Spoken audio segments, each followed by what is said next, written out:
Hello, good morning, everyone. Firstly, thank you all for joining. As you all know, this is our final review. I think we can start.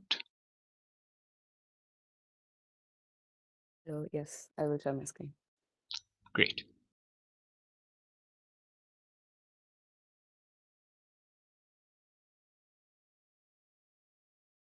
I hope it's visible.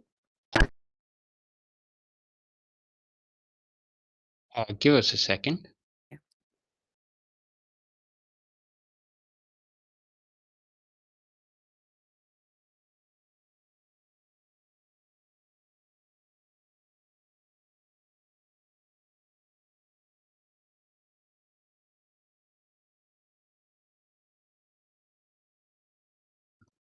Yeah. Yes, perfect. You can go ahead.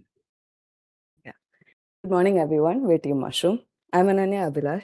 Me and my co-mentee Tanmay will be walking you through our project and the process of building it in these 5 weeks of Tilde 5.0. Starting off, what is Mushroom? It's a chat server that's directly accessible in your terminal with a connection that's set up using SSH protocol. You do not need to download any external apps like you do with, say, WhatsApp or Discord. Just enter the required command, and you'll straight up enter a server with many other users along with you to chat with. Our inspiration for this was Shazaw's SSH chat, which is another very similar bare bones terminal chat application that we talked in detail about in our week one review presentation. Our aim was to sort of replicate that and add in our own features along with a fun UI. To implement this, we used Go. More particularly, its Bubble Tea Terminal UI framework and Wish framework, which is specifically made for creating SSH servers for terminal apps. Now that we mentioned SSH, let's talk about what it is. Its full form is Secure Shell Protocol. If you want to connect to a remote machine and you do it over the internet, your data could pass through many networks and it can be insecure. It can be viewed, maybe even modified before it reaches the target. Now, SSH protocol directly connects your device to a remote server safely so that you can run commands with no interception. To make the connection, all you have to do is enter the command SSH user at server host in your terminal, where server host can either be the domain name or the IP address server is hosted. User access to the SSH servers can be authorized either using a password or a key pair method of authentication, which is what we'll be using. In a key pair, the private key remains on your local computer and the public one can be given to other resources like that server for them to verify that those connections are from you. This is how it's made secure. Since our app is interactive, we need a particular paradigm that helps us continuously update the interface according to the user's actions, right? The Elm architecture is exactly that. It works like a loop with a unidirectional flow that keeps updating itself based on the event triggers it receives from something the user does. This is used mainly in functional programming and is what we use here. This architecture is implemented with three main parts: model, view, and update. Model is something that stores the current state of your program. For example, in our chat app, every user session model contains information about the screen they're on, their username, their user color, etc. This consistently keeps changing. Now, update is a method that looks at what has happened and returns an updated model in response. For example, to make changes based on key presses by the user, we have a switch case in our update method that detects what key was pressed and makes the changes we need. Finally, the view function is what's actually being shown on your terminal.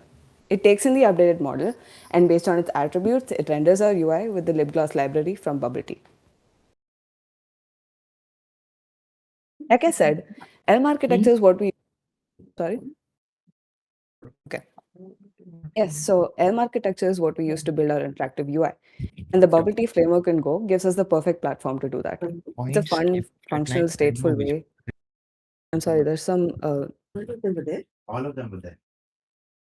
Apologies. Go ahead. Yeah, I can hear some. Okay. Yes, sorry for the interruption. Bubble Tea is a fun and functional, stateful way to build terminal apps. It contains libraries like libgloss, which I mentioned earlier, which is essentially just CSS for colors and styling.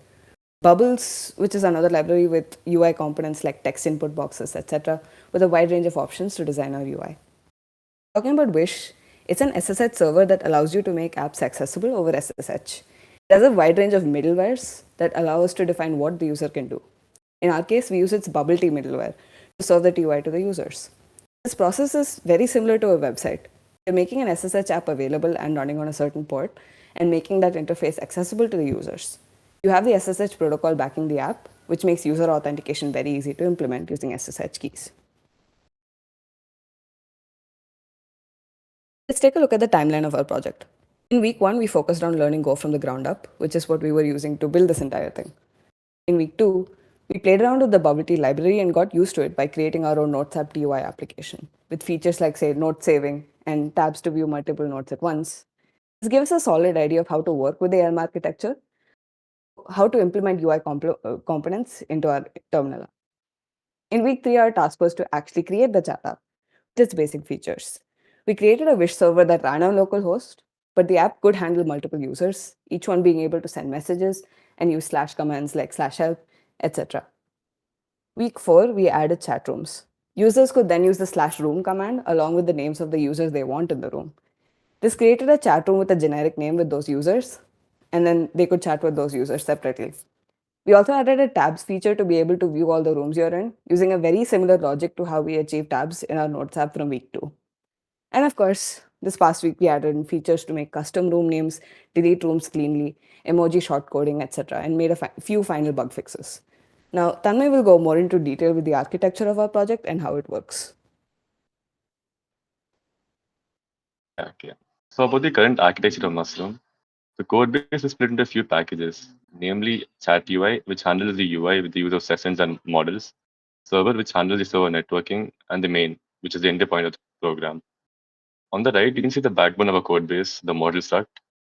This struct basically holds all the state information for a single user session, that username, which screen they're on, the text inputs, and so on. It is made in this way so we can easily render in the UI. In the server side, when a user connects over the SSH protocol, the server will run a middleware that adds that adds the user to the sessions map, which is a map containing the user's name and the pointer, the program pointer. This map allows us to find all the active users at any instant. This is useful for displaying a message to everyone or creating a room with certain people as well. There's also a rooms map, which again is a room name to pointer of a particular existing room. There will be a global room which will be pre-initialized when the server starts. There will also be a T program running for each user. This is basically the instance of the UI at that moment for each user. Yeah, so this is the ELM pattern Ananya spoke about, implemented into each one of our users' T programs. So what happens here is when a user presses a key, which goes into a bubble T program, and then the update function catches this and processes this, and then returns a new model state. Then the view function finally renders in this new model state back into the user's terminal. Yeah. So now I'll talk about the backend process of creating a room. When a user uses the slash room command, it triggers the create room function, which builds a room struct containing the room's name, its message slices, and its members map. It will search through each name you enter through the session map via their username and then send a room invite message into the T program. The update function handles this room invite message and adds a new room into the list of tabs. And finally, the view renders this back into the terminal.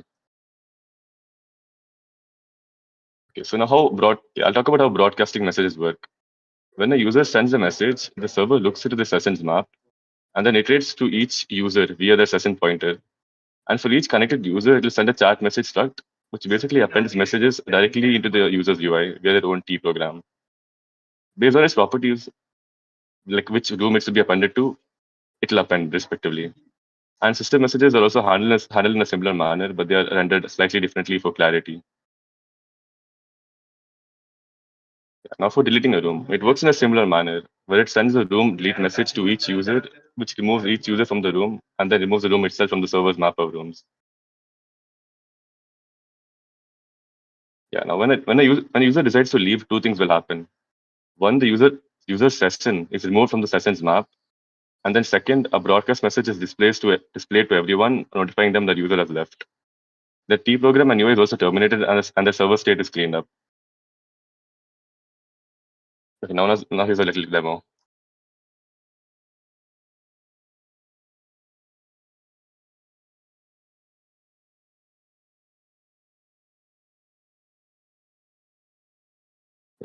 when the user connects over the SSH, you'll be greeted with a username screen. You can enter your username here, and then you'll be entered into the global room where you can type whatever you want.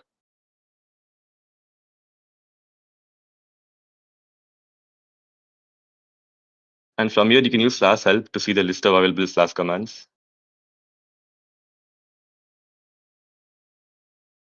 You can also use /colors to see the list of colors and /user to change your username.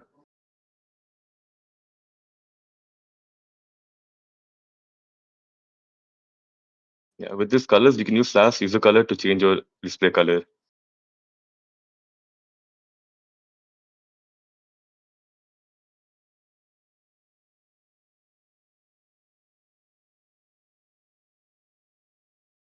Yeah, and you can also use /room name and the user names to create a new room.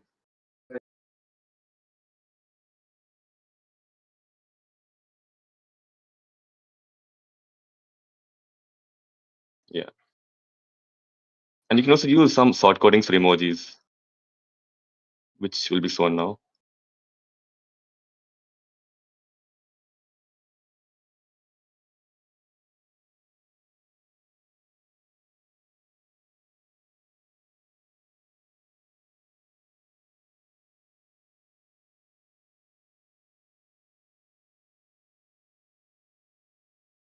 And finally, you can use /delete room to delete the current room.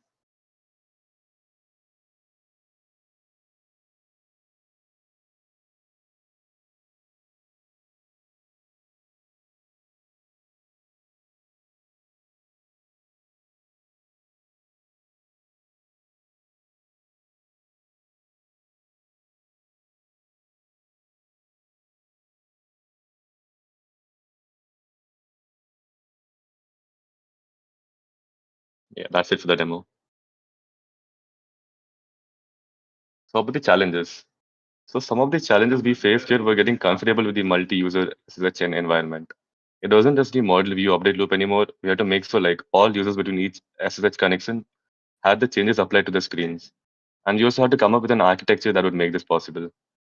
We did this by using the middleware function, which runs a particular function for each user, and then stores a pointer for this function in a slice, which contains the username as well as the pointer of the function. This pointer of the function basically is used so we can make changes to the user's model. And we also had to like refactor a lot of our code. Our session struct went through like iterations of refactors so we can create a room properly. And for overlapping of rooms, we now made a chat message struct carry a room ID field, which basically told the update function where to append the message on.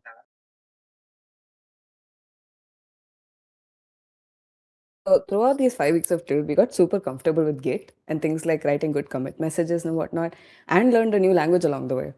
We learned how to work on a code base as a team, picking up tasks when we each had time, getting each other up to speed about updates made so that it's easier to know what it's doing, and so on. We also had a solid understanding of what SSH protocol is. It was definitely something nice to delve into. Most importantly, we had a lot of fun working with Wish and Bubble Tea. This framework gives us so much freedom to create beautiful interfaces for something that's entirely on the terminal. It was indeed very fun to explore.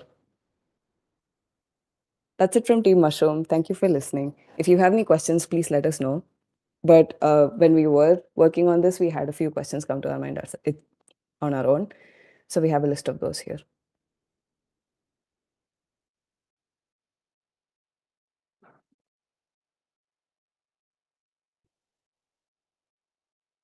You can also put them in the chat box. Oh.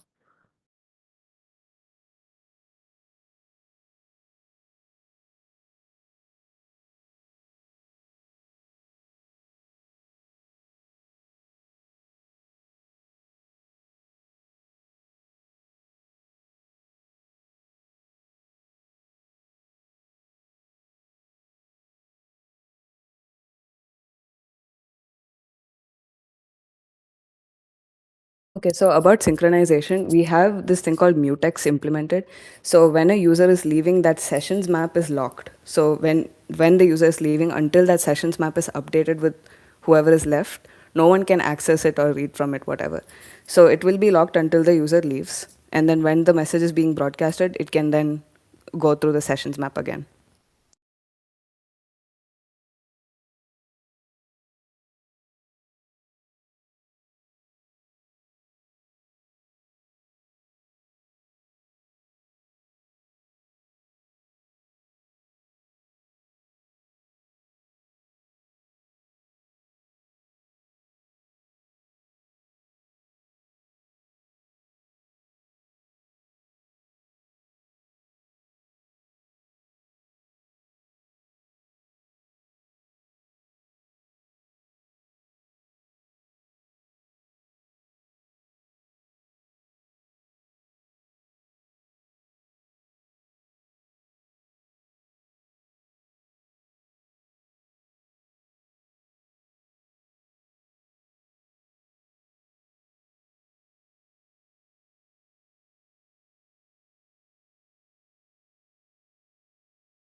Um, are there any other questions?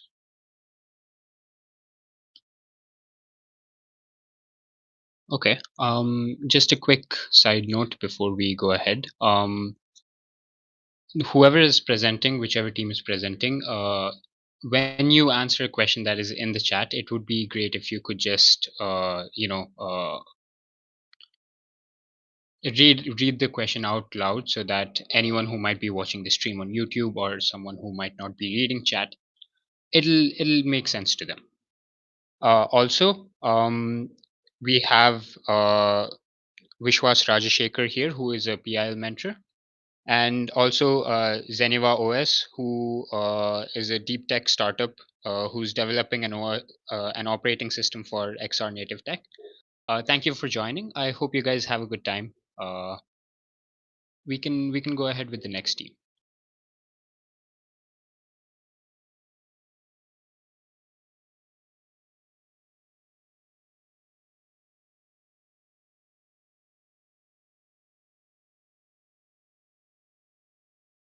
Hello everyone, we are Team Ziguana, also called Ziggy. We would be about our project Ziguana. We are here with the mentees Abhishek, Aniket, Arnav and Tanishk and the mentors Ashton and Sakya. Next slide. So what is Ziguana? Ziguana is a transpiler built in Zig. It converts source code from our language to C. We have a language whose grammar is defined by us, and the code written in this language is converted to C with the corresponding C syntax by our transpiler pipeline. We'll discuss about the transpiler now. Guys, let's start with the basic question that everybody must be having. What even is a transpiler? In a layman terms, a transpiler takes code from language A and translate that code to language B. With the transpiler, both languages are at the same abstraction level. That means both are at high level programming languages. In case of a compiler, it converts high level programming source code to low level machine code. Moving to the next slide, we'll discuss why we even need a compiler in the first place. Why just don't compile the whole thing? The first benefit of a transpiler is that we can reuse the already existing tooling of C. Second benefit is that our code can run anywhere. Most machines in the world support C, so our language is widely compatible. C was created in the early 1970s, that's almost 55 years ago.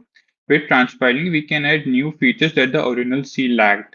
Finally, with a much simpler syntax compared to C, we can execute any ideas faster. We'll now discuss why we went ahead with Jig. So why Zig? This was a question we asked ourselves when we started learning Zig, as most of us had previous experience with C and C++. But once we started working on the project, we felt its need. Zig has the concept of arena, so you get memory, you use how much ever you want, and free it at the end. Compilers are memory hungry. It consumes quite a bit of heap memory. Having arenas makes this easy to work with. Also, SIG does not have a garbage collector or a virtual machine. SIG is a really good systems programming language. We loved working with it. We'll discuss about the pipeline overview now. So the pipeline of a transpiler, we can understand this using a mountain analogy. We start at the bottom with the raw source code, and as we climb up the mountain, we progressively strip away the concrete details of the source and move towards a more abstract representation. So the source code is first lexed into tokens, and these tokens are sent to the parser to be parsed into an abstract syntax tree. The AST is therefore a peak of abstraction. It represents the logic of the program without being tied very closely to its original syntax. From this peak, we start descending back towards the concrete C output. Our checker analyzes the AST and makes sure that the program is semantically valid. And then a C code generator takes that AST and turns it into the C code. Finally, we can continue descending by passing the C code to GCC or any other C compiler, which turns it into the final executable. Now we'll look more at the lexer. Thank you. Let's start with the lexer. So think of the lexer as the very first step in understanding our code. It reads the raw text you type and breaks it down into small, meaningful pieces called tokens, like keywords and numbers, and it quietly removes things like spaces and comments, which the computer doesn't require. It also tags everything with an exact line and a column. So if there's an issue later, we know exactly where to look. In short, it takes messy text and hands over a clean, organized stream for the next step. Next slide.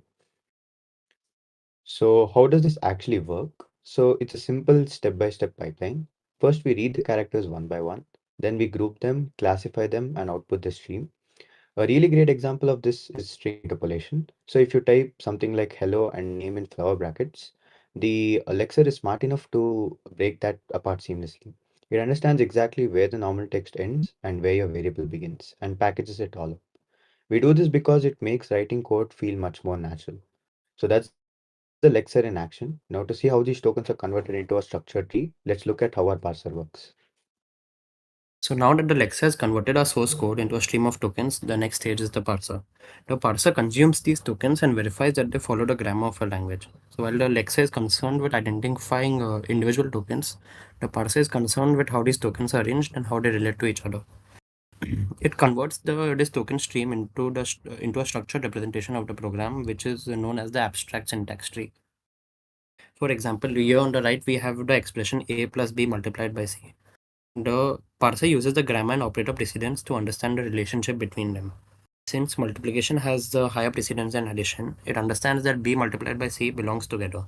So the resulting structure has the plus on the top and with a on one side and the expression b multiplied by c on the other side. Finally, if the tokens don't follow the parser detects and reports some of the syntax errors. Now we'll look at more ASC. Yeah. The AST, or the abstract syntax tree, is how we turn source code into a structure we can actually reason about programmatically. Instead of just a flat string of tokens, it's made of nodes. And we split those into two categories: statements, so like which do something, a variable declaration, and in statement, a while loop. And expressions, these evaluate to something, binary operation like a plus b, function calls, literals, anything of that sort. Each node type is its own struct with the field it actually needs and the position data like the line and column numbers. The parser is what actually builds this tree, walking the token stream and constructing the tree. We'll discuss about the working of the parser now. So now that we've seen what the parser is responsible for and what an AST is, let's look at how a parser actually works. The main idea is that we have a dedicated parsing function for each type of construct that can appear in AST, along with some helper parsing function for specific things like some operators. So because a parser is a recursive descent parser. So rather than having one huge parser function, we break down the job into multiple smaller parsing functions. So for statements, these functions generally follow the structure of the program. So for example, when we encounter a block, parse block is responsible for going through the statements inside that block and parsing each one of them. The more interesting part is the actual expressions and operator precedence. Let's use the same example as from before, a plus b multiplied by c. We start by calling parse expression. After going through multiple other parsers like comparison or equality, eventually we hit our lowest precedence operator parser, which in this case is a parse term. Uh, Parse term starts looking at the expression. It first needs to parse the left hand side, so it calls a higher precedence parser, and it eventually reaches parse primary, which parses a. Then parse term sees plus. Since plus belongs to parse term's level of precedence, it parses a and returns a plus.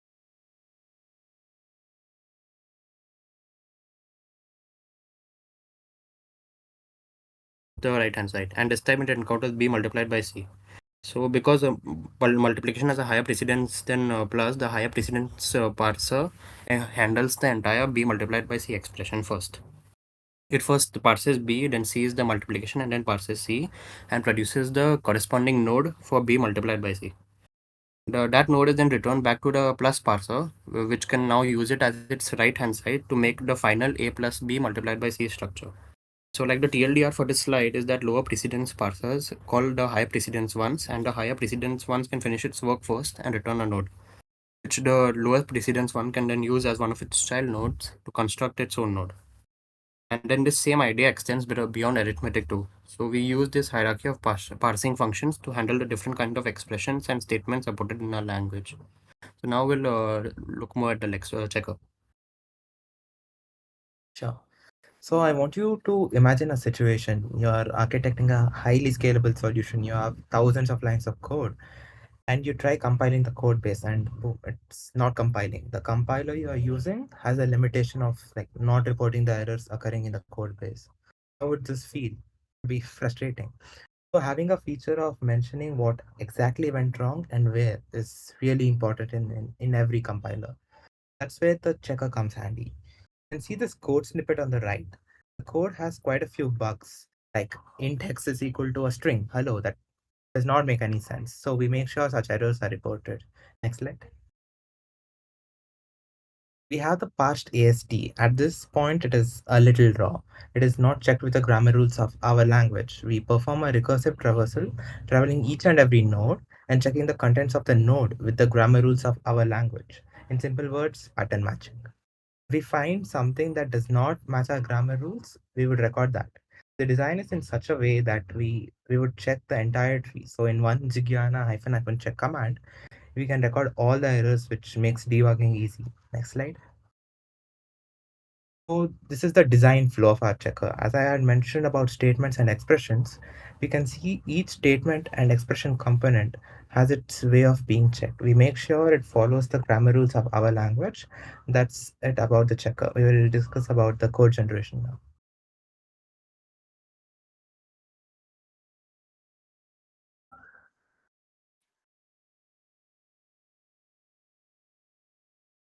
Yeah, well, thank you. Now that we have a fully parsed and a validated tree, let's look at how we bring it all together in the final phase, which is the code generator.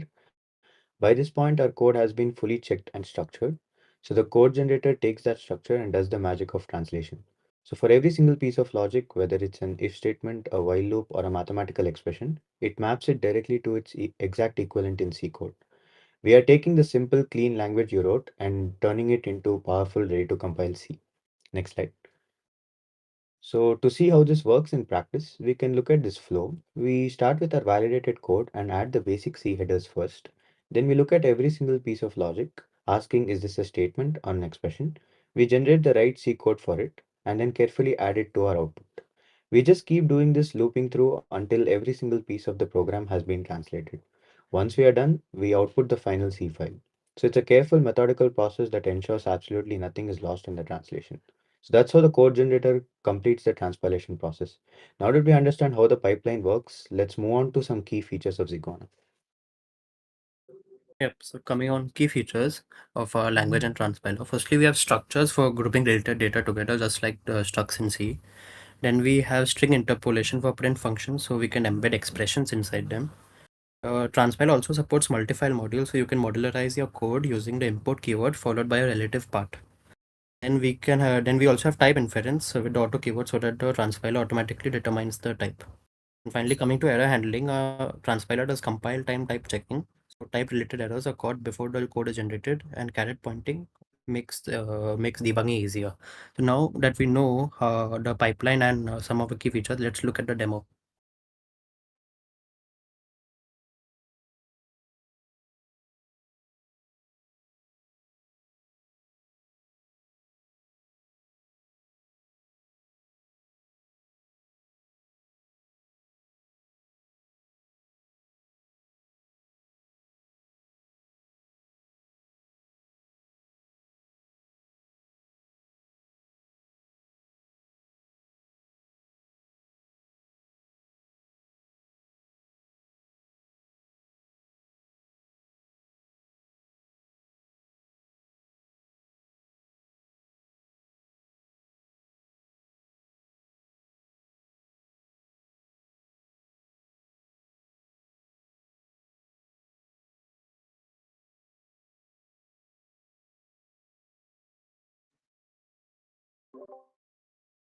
Sorry, I was okay. Let's dive into the let's dive into the real demonstration of a Jiguana. As on the screen, you will notice a main.jiggy file. It prints the Fibonacci sequence of a tenth number. As you can see, we use various features of our program, such as the string interpolation. Let's dive into the Jiguana and the action. Running Jiguana with the -apple help brings up a quick list present. Firstly, when you verify the code using the check flag, the terminal confirms there are no errors present. Next, we can break down the program using the tokens flag, which output a complete list of tokens that are present in the main.jiggy. To visualize the structure next, we can use the AST print as a flag. This printed dedicated abstract syntax tree of the program. As you can see, it exactly mimics the content of the main.jg file, but in a semantic tree manner. For the actual translation, running the emit_c flag after the name before the name of the file will generate a new C file. As you can see in the main.c, it is a freshly generated C code containing everything that was present in the main.jg.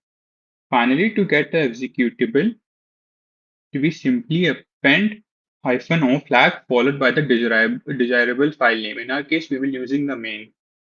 Let's run the executable. Boom, we have our expected output. The Fibonacci per tentum is 55. Thank you. That wraps up the demonstration. Next, we will discuss the future scope of Jiguana.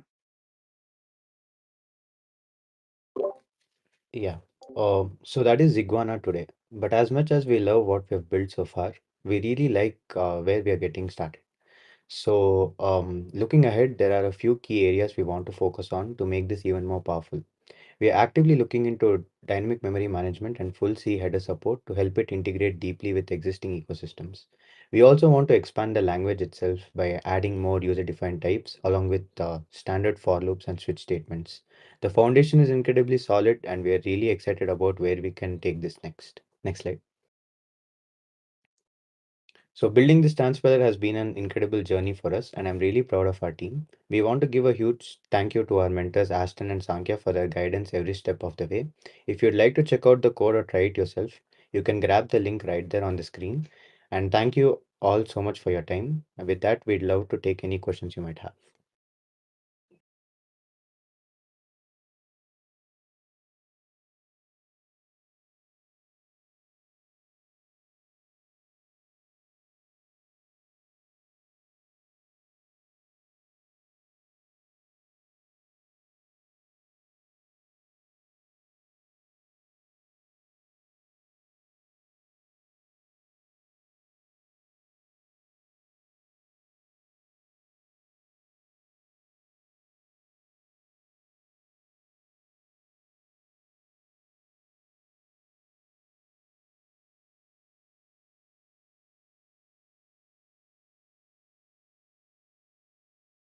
But the link is also provided in the chat, so you can check out our repo and the demo video as well.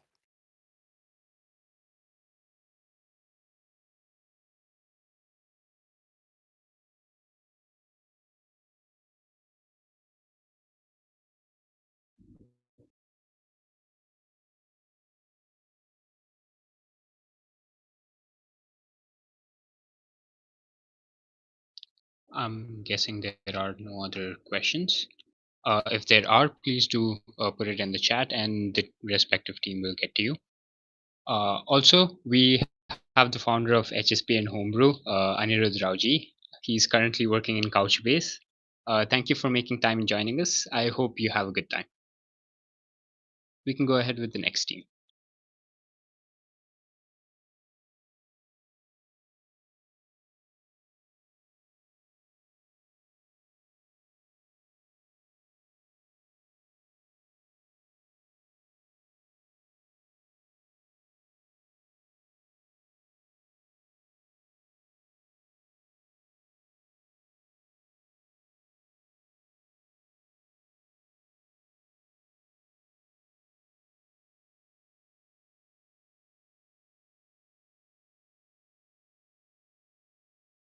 Good morning, everyone.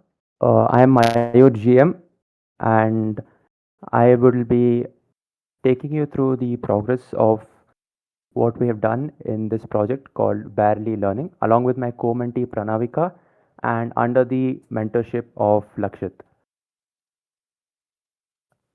So, first of all, our problem statement.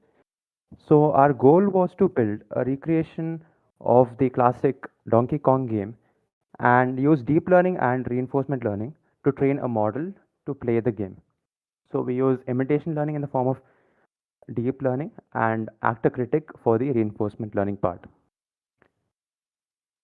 This is a paper called Learning to Play Donkey Kong Using Neural Networks and Reinforcement Learning.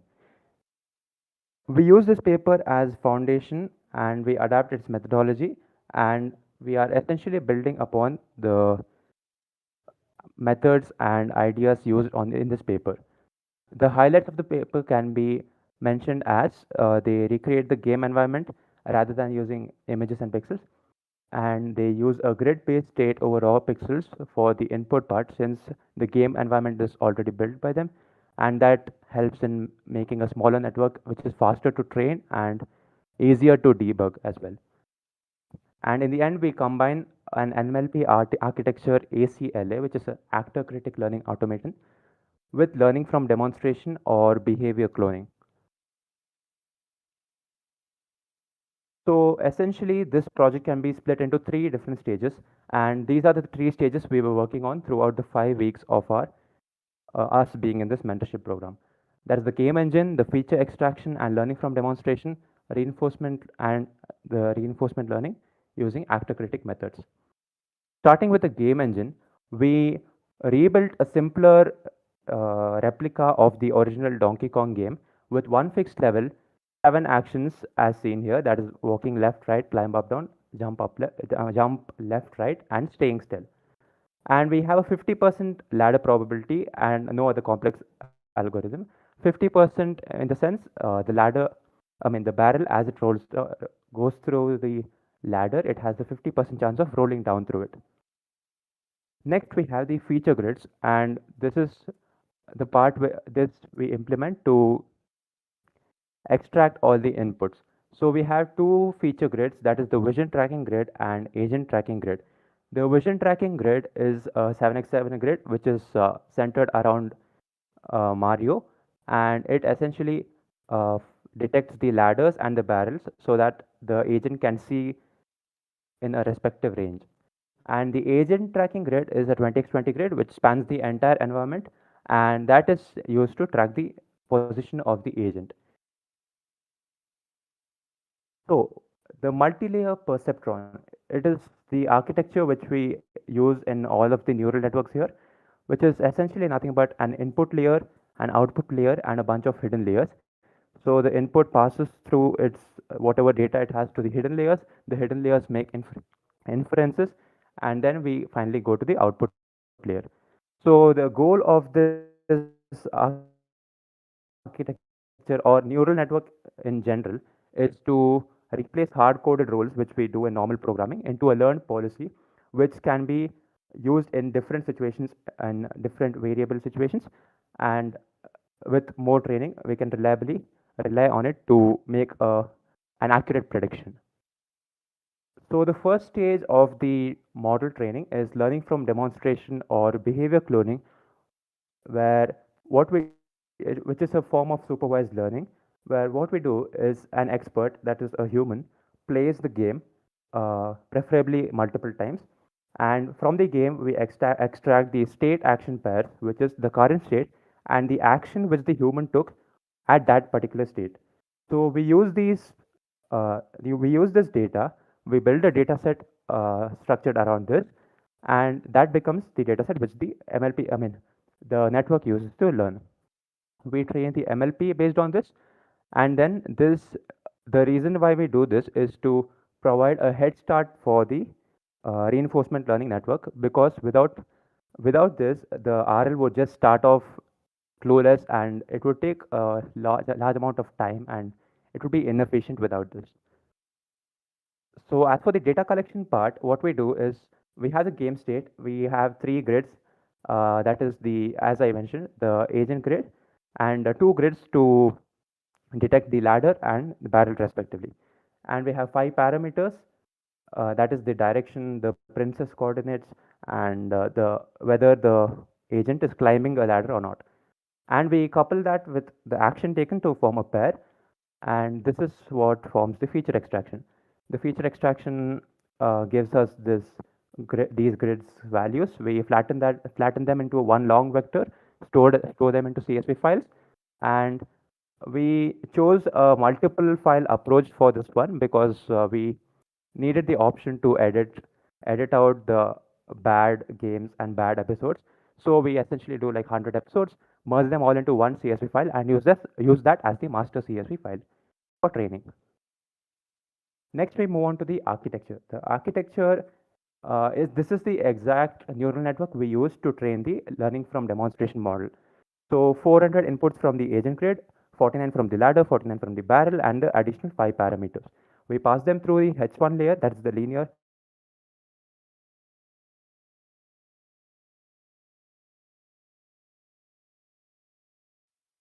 Similarly, okay, the first hidden layer has 256 neurons, and the second has 128 neurons. And finally, okay, and we use the same activation function here as well. And finally, we put it on into classify it into 7 different classes. Those are the 7 actions. We use softmax here to choose from a probability rather than being greedy and select only the highest one, so that we have a bunch of explorative nature in the model. Now I would be handing over the rest of the presentation to my co-mentee Pranavika. So yeah, now after the behavior cloning or the LFD, we move to the reinforcement learning. Now the main difference between behavior cloning is that we are no longer simply trying to reproduce the human action. The agent is now using feedback from the environment to modify its policy. So the agent observes the current state, chooses an action based on the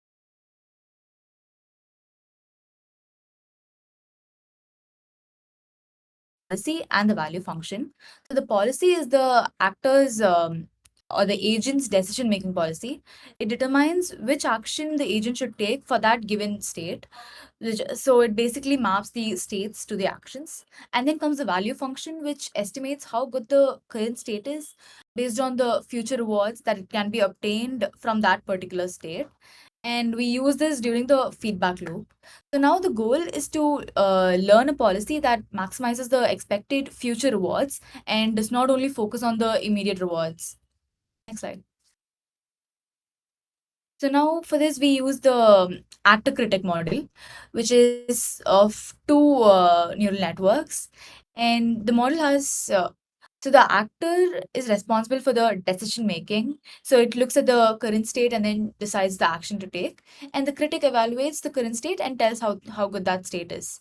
So it works on the starts from inputs of 503 features, and these inputs are passed through two shared hidden layers. So these two hidden layers are the shared part of the neural network, and the first layer is of 256 neurons and the second is of 128 neurons.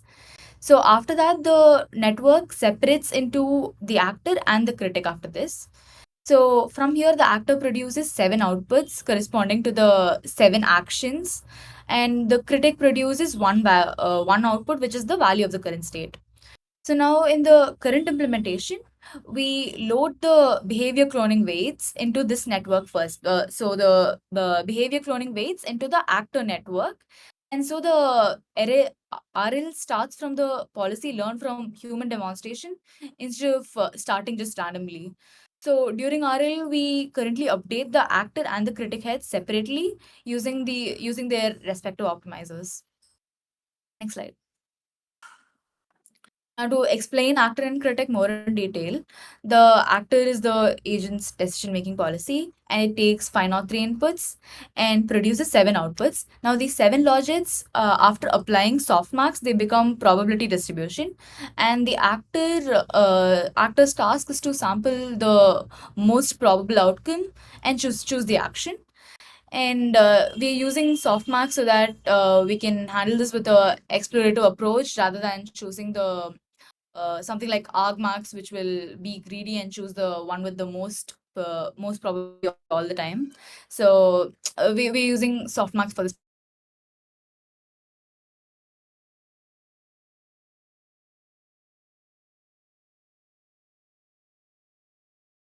Evaluates the TD error, which comes to action in the feedback loop. Next slide. So this is how the feedback mechanism works. The critic compares the reward received and estimates the value of the next state with its estimate of the current state. So we first calculate the TD error, which will be the reward plus gamma into the value of the next state minus the value of the current state. So we're basically calculating how wrong the critic is for how much of an error there is in the value predicted by the critic. So based on this, the critic evaluates itself and corrects its policy and also updates the actor.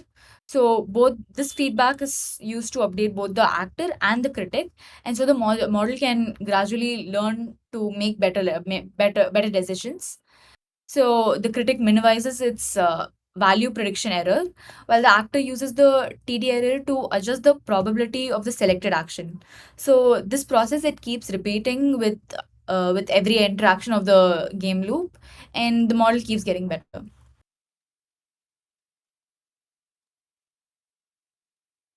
So this is the demonstration of our first stage, which is the LFD alone. So here on the background, we can see probabilities being printed, like arrays being printed. These are the probability of each action it predicts. So here the model is no longer receiving human actions directly, so it's just uh, calculating the actions on its own.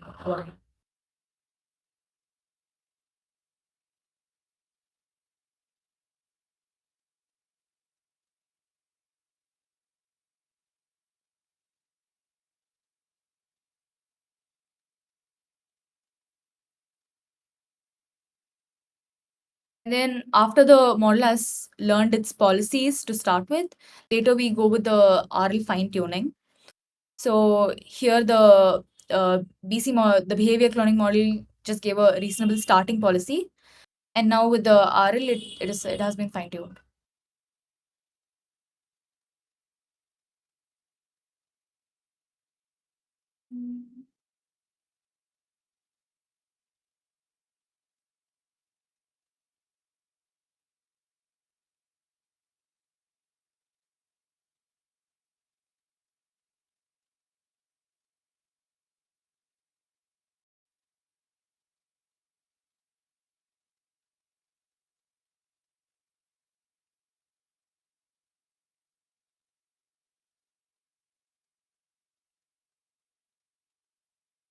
So yeah, we can visibly see that the model has gotten a little better with the RL fine tuning.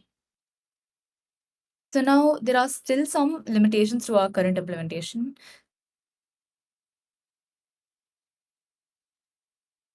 So the learning from the run is lost when the program closes. And the second is that the shared layers are currently frozen. Our RL optimizer updates only the actor and the critic heads, but not the shared feature extractor. So we'll have to work on updating the shared extractor also.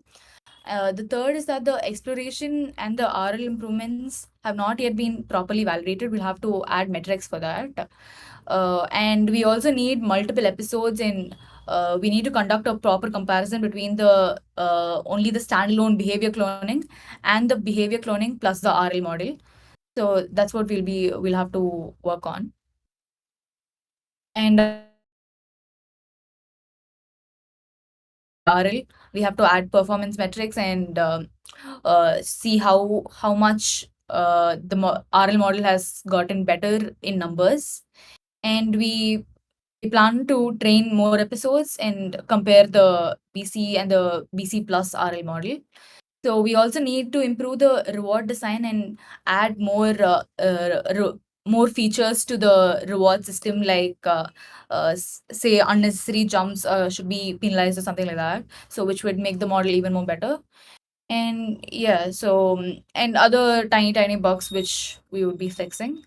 So yeah, overall the project has progressed from building the game environment and then collecting demonstrations to implementing learning pipeline, and then the next major step is validating the reinforcement learning. So yeah, that's it from Team Valley Learning. Thank you.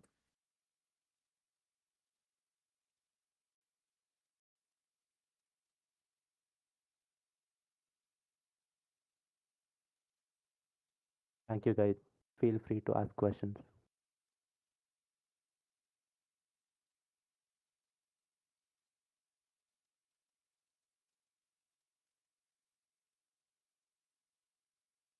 Okay, we have a question. If Donkey Kong ever gets an update with a new kind of obstacle or new moves for Mario, and if you started a current model, how much time or effort would be needed to update the model to handle the new obstacle. Uh, see, first of all, if there is a new obstacle which is added, the behavior cloning model will completely fail. That is for sure. That is because it is essentially just mimicking the episodes which I have put it through. So behavior cloning model will fail, but the RL, however, can learn that, can like adapt to the new obstacle, but that would take a good amount of time because right now it's already being, what do you say, trained upon the weights which was used for the the LFD policy, and it will take a good amount of iterations to get the model to recognize that, oh, there is a new obstacle. Shit, this is not working, and we have to adapt to this new obstacle. So that will take a good amount of iterations.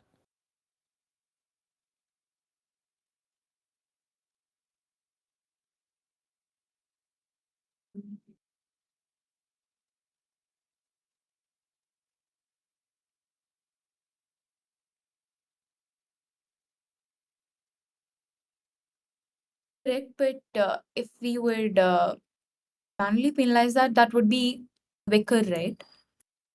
For it to learn the unnecessary jumps.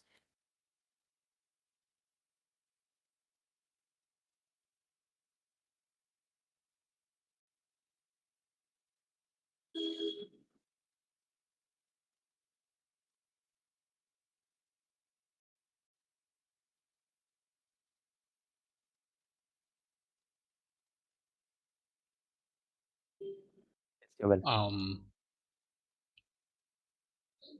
Thank you. It doesn't seem like there are any other questions. If there are, please do put them in the chat. We can go ahead with the next team, Repolence.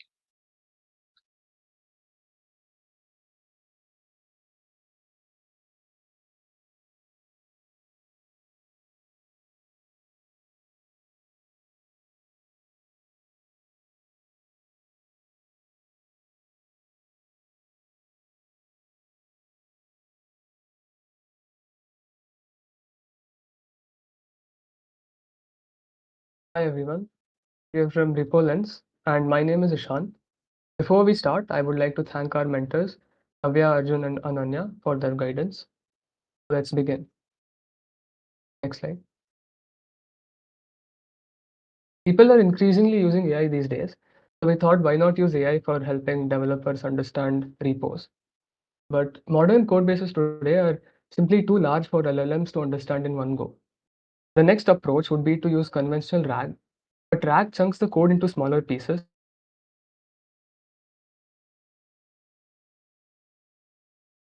and functions and classes don't exist in isolation, they exist in relationships. So when you break that structure, the outputs become unreliable. Instead of treating code like text, we decided to treat it like what it actually is, a structured system. What we do is we use AST-driven parsing to understand the real structure of the code. Then we build a graph of relationships, linking each function, class, and dependency the way it actually exists in the code.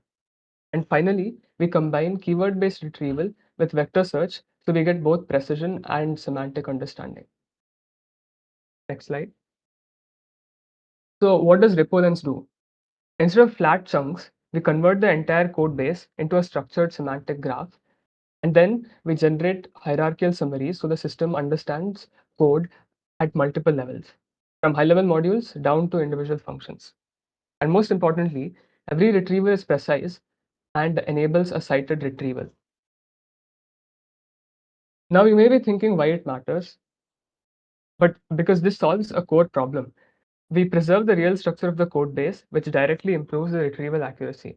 And most importantly, we reduce hallucinations significantly.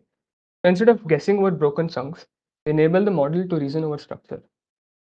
Hence, Repolence acts as a repository intelligence assistant and enables us to understand code bases efficiently while keeping costs minimal. I would like to hand it over. Thank you. So I'm Harsh from Repellence, and I'll be talking about the core pipeline. So when your tool loads up you give it a repository, and basically what we do is we clone the repository, and then from that repository, based on the files and folders that are there, we create a tree-like structure using the AST parsing, and we create our nodes. Based on whatever has been created, we map it to each other, as you can see in the second diagram, rough diagram of how it works. Our node object is like the one showed over here, where we keep the ID, the site, everything that is required for citations, and the reference. And the main part of this node is the LLM summary. Now, uh, yeah, now uh, the LLM summarization is basically what is our main thing. What we do is we take API calls and we keep it in that node summary. Now, after that, our retrieval system is a mix of typical search functions like BM25 or vectorization, which is what we have here. So we take all the summaries, we vectorize them and store it in Qdrint, which is a vector database. And we do a semantic search whenever the user makes a query, and we can't use BM25. So that is what a RAG-based querying is. So we get our nodes, then the RAG will basically try and get all of um, the answer, and then create a response, and we get the output with citations.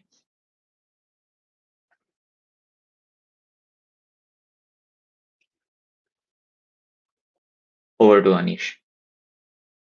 Hello everyone, this is Anish working on Repollens. I'll be walking you guys through the system architecture of our project. The user first enters a GitHub repo URL, then it is cloned locally to the her system. Then after this, we do take up the AST generation, as Harsh explained. And after the AST generation also uses Magica for language detection. Then after that, we go on to creating the nodes. The nodes cover each and every part of the code base, like each class, each function. Then we also go on to form the dependency graph, which helps the user understand which part of the code base does what. Then we get a batch of nodes, like around 250. Then we send all these nodes to the LLM to give us a summary. This helps save us API tokens, since it is more cost effective. We are not doing one node at a time. Then we have two types of search. First one is a classic RAG. Second one is a BM25. The BM25 is used if the user wants to know about specific function of class, while the classic RAG is used if you want to know the logic of the entire code base or entire module. So the user asks his or her query.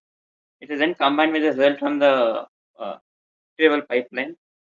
Then considering all this, the model gives an output, and the output also has citations of line numbers from each file.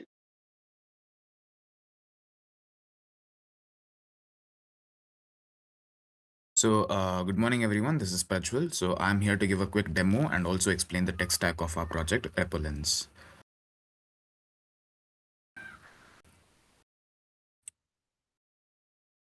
Right. So, this is the pipeline which I'll be running. For right now, it's a fast API server, but soon it will be Dockerized. So, we'll ship a whole image, which will ship with Docker image as well and the API image, so that you can run the container and boot up the project immediately.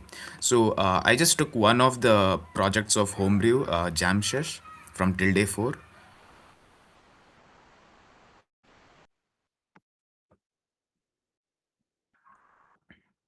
So this is our front-end dashboard where you can add a GitHub repository, or you can also use a local folder. So I'll be going with the GitHub repository. So it uses the GitHub API to clone the repository, and we use the tree sitter and Magica. So Magica will recognize the language, and tree sitter will run that particular tree sitter, call the API and get the node chunks, node content, and create the nodes and edges as in the dependencies on how one file is dependent on the other file. And then we go with a summary pipeline. There are two types of summary. One is the node level summary, which every node will get, and another is a file level summary, which is the concatenation of all children node summaries, which is again repassed to the LLM to make make it proper. And this is how it looks. So we have about 980 code nodes and 16 files and 232 summaries. The 8 minutes of processing time, because I was running on a CPU embedded model, so it is a very light 500 million parameter model, so it won't be taking a long time on a GPU. So yeah, and this is how the graph weave looks. So as you can see, this is the tree structure. To the left side, we have the Files Explorer window, and to the right side, we have the Inspector window. The Files Explorer window is similar to your IDE things. It allows you to uh, know more about your file structure, and to the right side is the Inspector. As you can see, Inspector is clickable. When you click on it, it will give you the summary, the file type, the file location, and the amount of lines it has. And here you can also click on a particular function. For example, handle signaling message is a function which is from line number this to this and has a summary for a particular lead. And if you click on the view details bar, it will open up the summary, it will open up the code. It will also list out the different type of links they have or the dependencies they have. This is not dependent. Turns out this repository is not much dependent because it's a JavaScript one. Maybe they have Python repositories as well, which we have loaded right now. We can show you how the dependencies work. And this is the file explorer window to the left. You can click on it, you can click on any file, and you can see the summaries of what it is.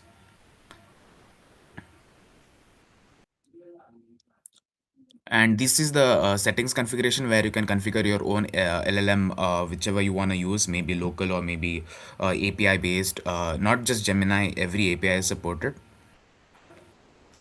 And yeah, this is the chat endpoint. So we feature two modes of chatting. One is the deep think mode and one is the normal mode. So I'm here showing you the deep think mode. So in a normal mode, what happens, every query will retrieve about will run a semantic search and retrieve top 8 chunks and pass it to the LLM, and chunks just the summaries, not the code. But in deep think mode, along with the top 8 chunk summaries, will also pass the code content to get you more grounded answers over it. So for example, since this is jam session, I just asked the question, tell me how peer connections and discovery works on this repository. Second question, if I were to make this as a movie streamer, like a video streamer, what modification would I suggest? Right now it's just a music streamer. So, and I also asked it to list out the functions as well, which it would propose if I want to make one. And this is it. So it has given me the answer on how peer discovery and connections work, and it has clickable citations as well. Once you click, it will take you back to the functions which are already present and which contribute to it. That is create peer connection function, for example, over here. And every citation is clickable. And for modification for the video streamer, you can see the suggested modification capture video. It is also suggesting me the functions which it can. Yes, this is it. So this is a small demo. We could show you more project demos. We have tried with multiple language repositories and more of it. But yeah, we are lacking on time. So the tech stack is Python, Fast API, Tree Sitter for passing the repository code, Magica for identifying the language. Let me full screen. For identifying the language, Quadrant for the vector database. Right now, Quadrant is running on a Docker image, and BM25 for the keyword search. Like every citation or whatever it is, it's powered by BM25. We also have a search bar. You can see at the left side corner, which I have not shown in the demo. So once you go there, you can search the entire repository by a particular function, class, method, decorator, everything. And once you click on a function, it will also show you the dependencies on what it is importing, from which file what thing is being imported, and how they're connected each other. Like if the repository was of a Python, you could also see the dotted lines which tell you how the things are linked with each other. And we are using Gemini API for all the answer generation and summary generations. Hush. Yeah, back to me, guys. So I'll be giving what we've accomplished week by week. So in the first week, we figured out the problem with how RAG would work with cases. As we said, we can't use semantic as normal. Then on week 2, we basically started with our node creation and started generating our LLM summaries, and we started making our trees as well with those nodes. Now, on week 3, since we actually run out of API calls like regularly, So we started batching a lot of the files for summaries so that we could reduce our API calls. We created a very rough front end to actually figure out what we wanted in the end. And we started our graph creation. Now, week 4, Rajat, yeah, at week 4, we started creating the embeddings from the summaries we got from the node, and we put it in our vector database. And we also implemented BM25 for keyword searches, and we polished the front end. This is where our main retrieval our hybrid retrieval for the RAG started. And the final week was just polishing some stuff, and we Dockerize the project. So it's literally just 2 commands if you want to start with the server with the project. So yeah. Now I will be going to the future scope of the project. So the first thing is we could put it as an MCP server integration. Okay, and basically we would load the tree into agents, and these agents would basically help you in navigating the code base. Okay, then we have incremental repository indexing. So we would update your code base dynamically whenever you pull anything from the original repository, and that would help you to navigate the new changes that were made. I mean, you could also read PRs, but this will also help you, and that would increase the context for understanding the whole code base. Then we would use it for intelligent context selection. So basically, using graph traversal in the BM25 search, we would take the most relevant nodes and branches, and instead of sending like so many of code nodes to the LLM and increasing your context window, you could just kind of preload the data and help the search make become better. Then obviously you could integrate it with VS Code and use it as a developer tool. And then also one more thing is local LLM support. So right now what you're doing is you're passing your API key. So you might not have like unlimited credits. So if you could use like a local LLM from Hugging Face or something, then it would be better for you guys. So this was RepoLens, guys, and yeah, thank you. We're open for questions.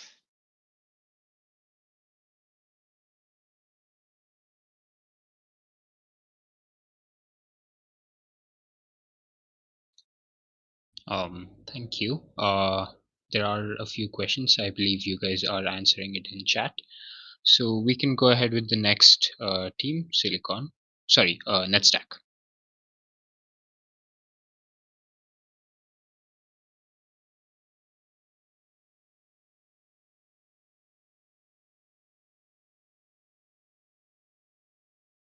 Is my screen visible?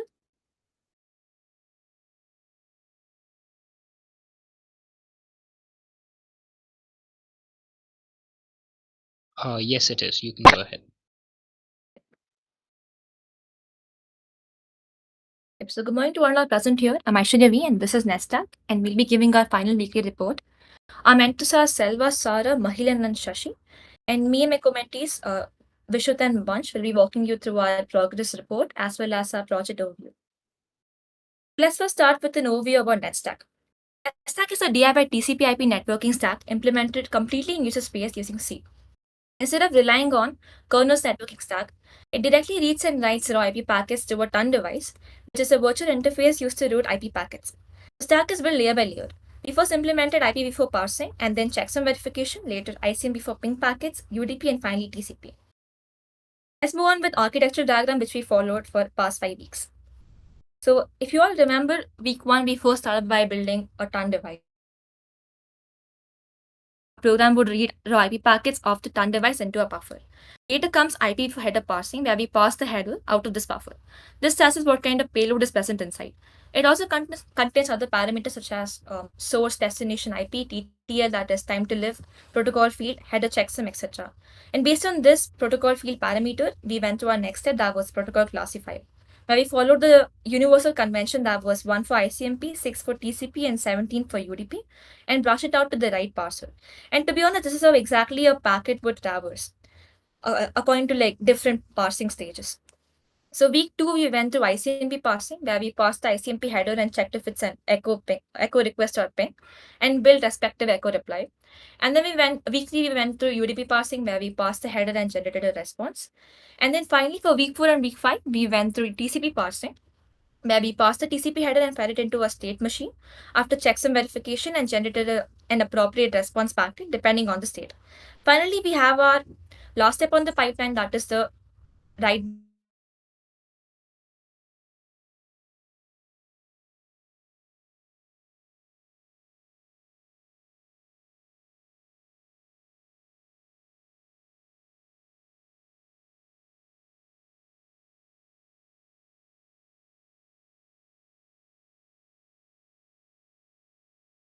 So this is where we use header and verifying it using checksum using the same pseudo header logic which we used for UDP.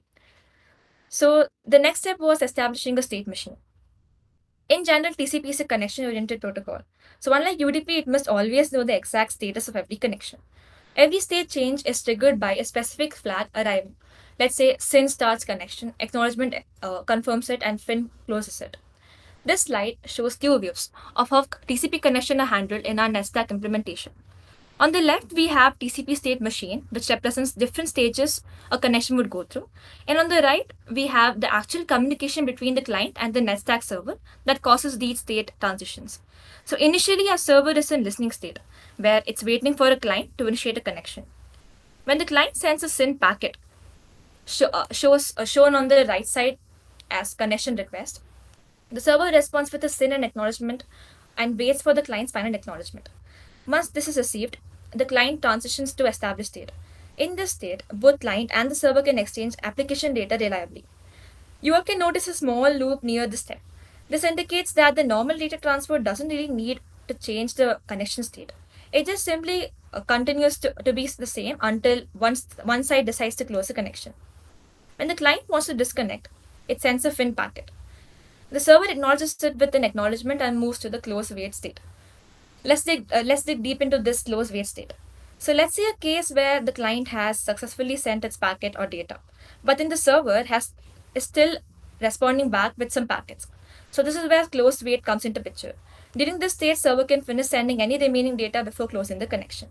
After that, the server sends its own FIN packet and waits for the client's final acknowledgement. Once this is received, the connection shifts to closed state. This is our final state where the connection would finally be terminated. And with respect to our implementation,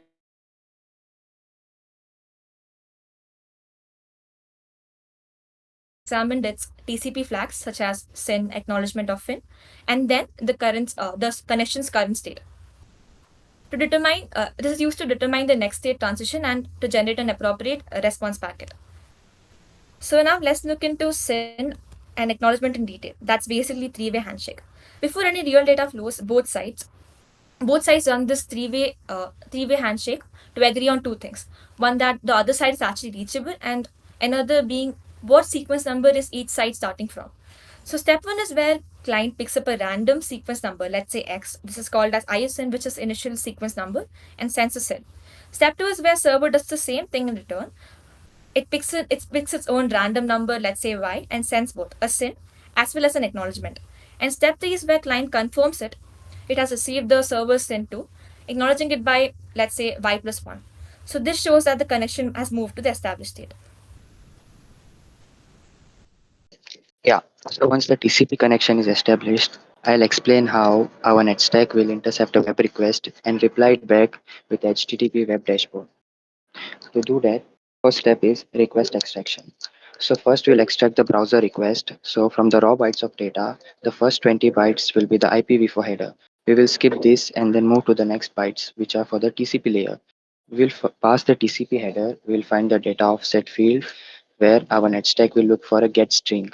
Once it finds the get string, it knows that it's a standard HTTP get request so that it's ready to display a live dashboard. Then, going for the second step, we need to have a very high response time and a maximum speed. To achieve that, we will not use an HTML file from the hard drive. We could have made a HTML file on the hard drive and posted it, but we hard code our code with an HTML code, and so that it's very much responsive and have a maximum speed. We do that by using a function called snprintf. So that function will fetch the parameters such as received bytes, transmitted bytes, and received packets and other parameters. So it will extract the parameters from the turn interface and then display it onto the dashboard. Everything stays in the system memory instead of the hard drive.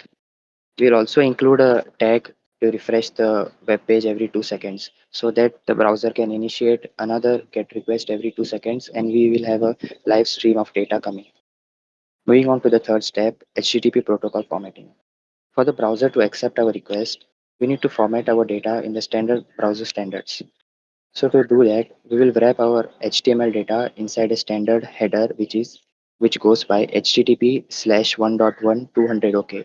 So this header confirms that it's a standard HTTP request and the browser is ready to accept our data and display it. We'll also calculate the byte length of the HTML string so that the browser knows exactly how much data to expect. Moving on to the fourth step, packet assembly and dispatch, where we will wrap the HTTP response inside the TCP. Then we will calculate the checksum so that we know that the data is reliable to send. We'll use a concept of pseudo header. Then we will swap the destination and source IP address and ports. Then we will fire this data to our virtual turn device. The browser will accept this data and then it will show the live feed of the dashboard. Then we initiate this by using a header called connection close. We do the session termination to prevent memory leaks. So we will initiate a header called as connection colon close. So this is a standard HTTP header which will send a FIN packet to our network stack, which will be replying back with an acknowledgement packet. So this way it will end the connection from its side and go back to the listening state again. So this is how the overall workflow will work. Then again after 2 seconds, the browser will refresh again automatically and then we will have another connection.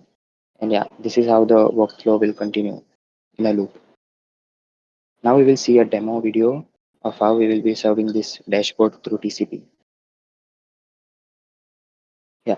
So on the right side, you can see a browser where I'll put a virtual IP and the port 8080, which will send the GET request from the browser to our network stack. So once this arrives at our network stack, in the background, it will reply us back with an HTML dashboard where you can see the different parameters such as ICMP protocol, UDP packets, and then TCP. So if we use a ping command or send ICMP packets, it can be displayed over the dashboard, which will be looking further. Then you can see other parameters such as target, the session type,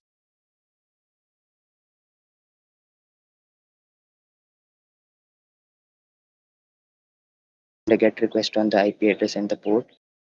Yeah, you can see that it has replied us back with the same dashboard.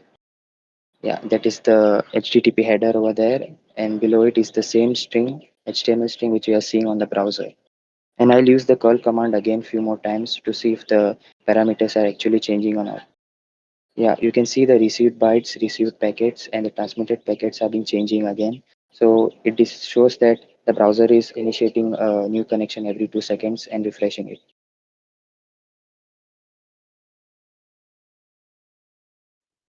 Okay, guys, coming to the ICMP and UDP demo. So for in our screen, on the right hand side, you are seeing our netstack executable, and the left side we'll do the ping. So ping sends an ICMP packet. So let's see the ping command. Yes, now you could see that ICMP packet is received and netstack could find the code of it and reply back in the left hand side. Now we will send a UDP packet using the netcat utility. So what you do is you type a string using echo, which will be captured by netcat. Then you do /u to make it a UDP packet. Now when we do this, yeah, you can see netstack has captured the UDP packet with the port number and length shown. That's it for the ICMP and UDP demo. Coming towards our future scope. So currently we use ton devices. So we want to move to tab devices. Tab devices will be in the data link layer of the OSI model. So we'll be handling raw Ethernet frames, and we'll have to create our own address resolution protocol ARP to make those connections work. Then RDT, reliable data transfer. As of now, we don't handle retransmission. or we don't do a dynamic window management, as in the TCP congestion control. We don't do that, so we plan on doing that too. HTTP 1.1 parsing, as once told, we just check if the given HTTP request has the method name get. So we don't understand what it actually wants, the user wants from our stack. So we would like to implement that. And a DNS resolver, so when the user hits us with the DNS query, we want to be able to process it and do the necessary things. So if it's google.com, if it's outside our DNS, we will route it to the root DNS. Yeah. Explore, SSL, and TLS. So currently we have an HTTP connection. Now the problem with an HTTP connection is that any attacker could intercept and read whatever is happening in the connection.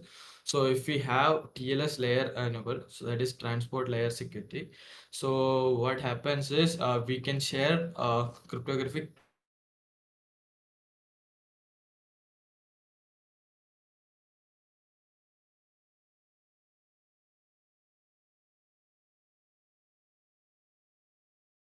open for questions. And thanks to our mentors for guiding us through so far. Okay.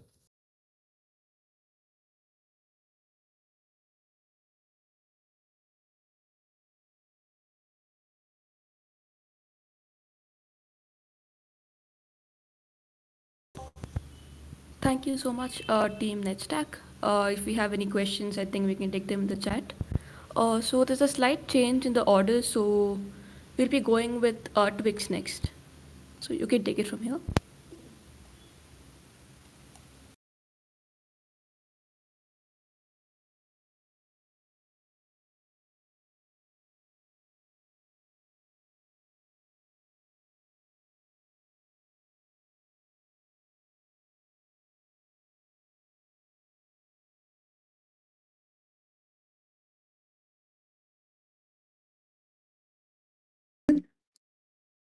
Yeah, you're audible. Hello everyone, I'm Navya and I'm here with my team Aditya and Sanjana. Our mentors are Hemant and Aditi. We'll be starting off with what our project is actually about. Our project focuses specifically on self-supervised learning. So self-supervised learning combines the best of both the worlds. It's the best of both supervised learning and unsupervised learning. It's a method where no labels are used. So the main goal of this would be to create a supervised learning task, the data itself. So the model sort of assigns itself a task, which is called the pretext target. Here we're specifically focusing on the Barlow twins framework. So in Barlow twins, we try to generate two different augmented views of the same image, and then we pass them through identical networks. So the model learns representations that remain similar despite any changes which are made in both the images. We then use a loss function to reduce redundancy and ensure that the same features are not learned across both the images. Aditya will be continuing with the technical overview.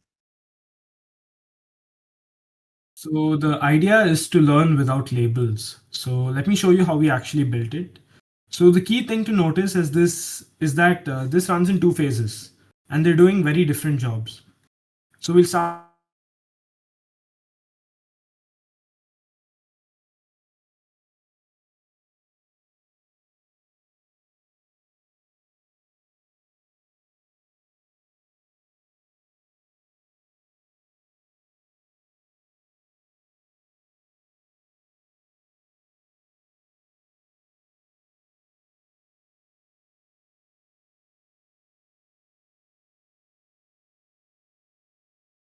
does is compare those two embeddings and build a cross correlation matrix between them.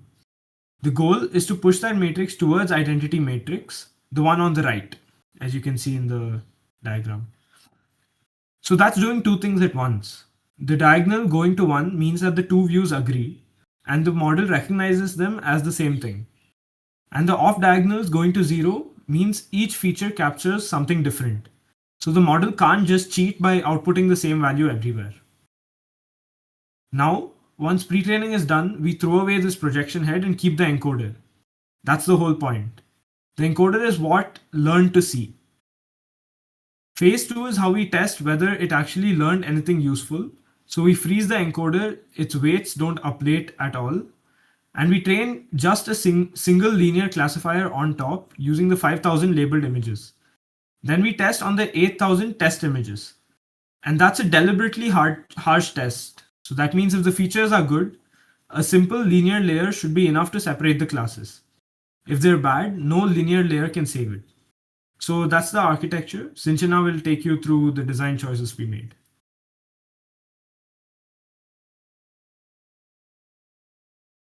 Briefly explaining about our main design choice and the progress that we have made. In terms of the pre-training part, we have used ResNet 18 as our encoder. It's a convolutional neural network that uses a residual or skip connection, which basically makes the training part a lot more easier. From this ResNet 18, we have removed the last classifier part, and we have used STL10 as our dataset, which has 10 classes. The main advantages of using STL10 over ImageNet or anything is that it provides unlabeled data around which our entire project revolves, and the embeddings obtained from the encoder is later on passed on to the projection head. Our projection head is a multi-layer perceptron, which is a layered neural network. So for the final code part, we have used Adam W. At this point, we have used Adam W along with a learning rate warm up and a cosine annealing, about which I'll be explaining in the progress part.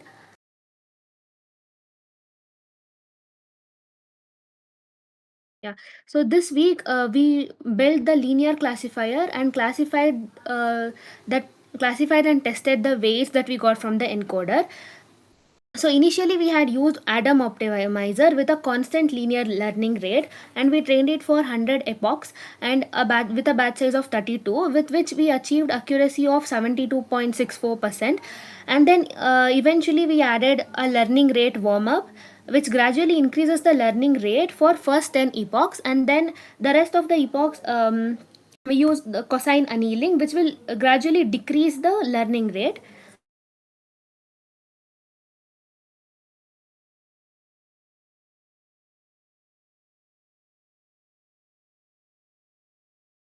And the entire training process will have a finer convergence.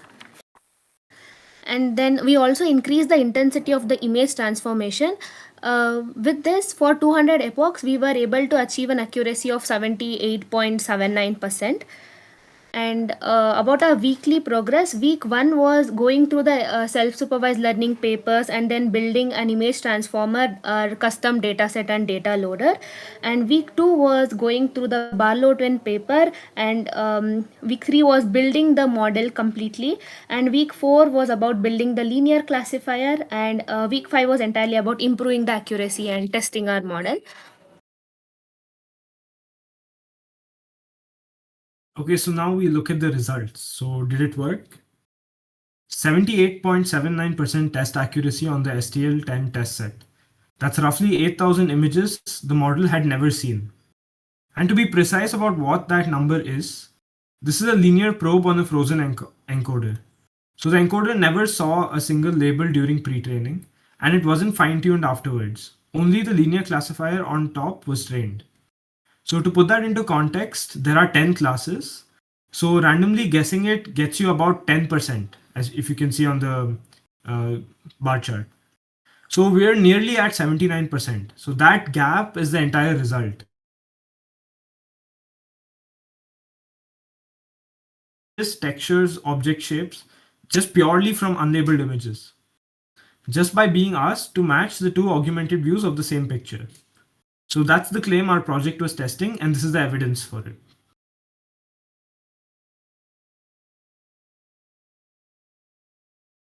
Extend our project in the 4 directions which are visible.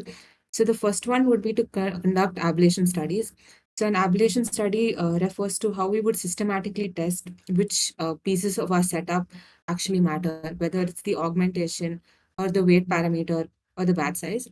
The second would be trying to conduct a domain transfer test and see whether what our encoder learned actually generalizes across all the data sets. The data set used in the paper is ImageNet, so we would like to see if our model would work on that data set as well. The third would be to compare our frozen linear probe against full fine-tuning. And the fourth would be to compare our results against other self-supervised learning methods like contrastive learning and BYOL. Since now would be continuing with the demo. So for the demo part, I have to stop this presentation and share it again. Just a second.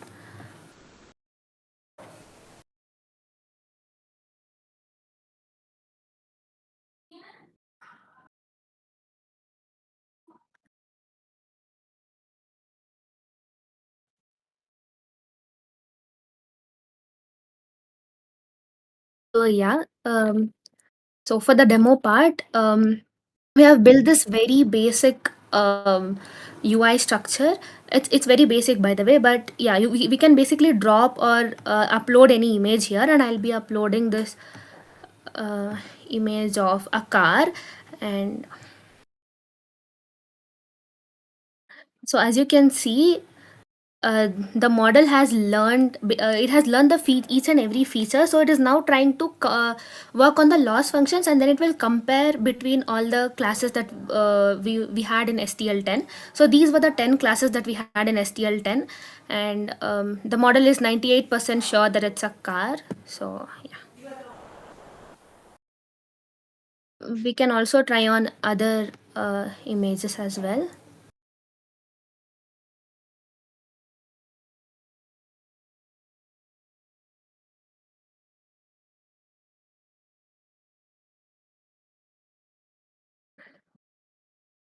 Yeah, so that was everything about our project. If you guys have any doubt, feel free to ask.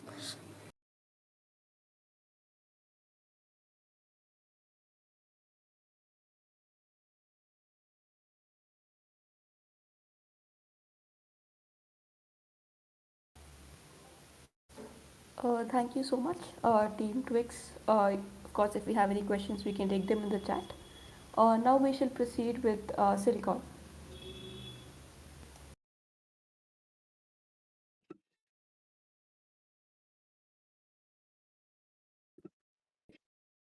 Is my screen visible?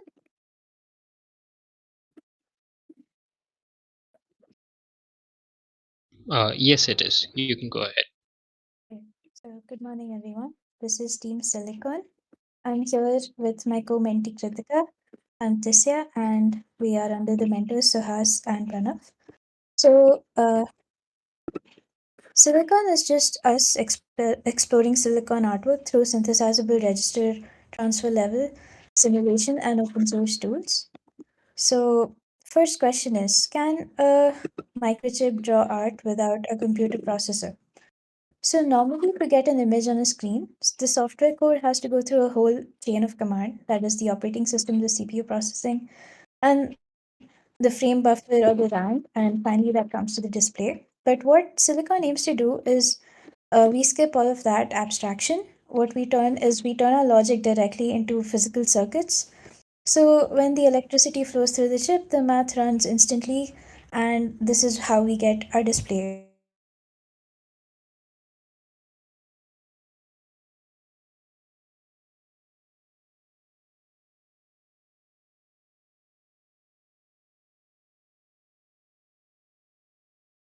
The master blueprint that defines how data moves between hardware components, and Verilog as the language we use to write the blueprint into the physical silicon. So our design technically rests on three pillars, that is the logic, which handles the core math and the shapes, state, which keeps track of time, frame counters, and button presses, and finally the signals, which stream the pixel coordinates, colors, and display timing straight to the monitor in real time. Kritika will be taking over.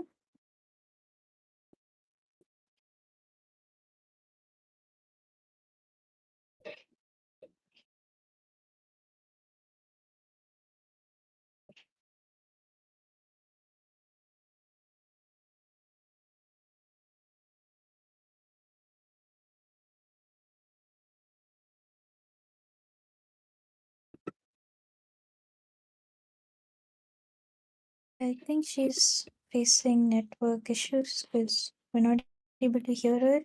Uh,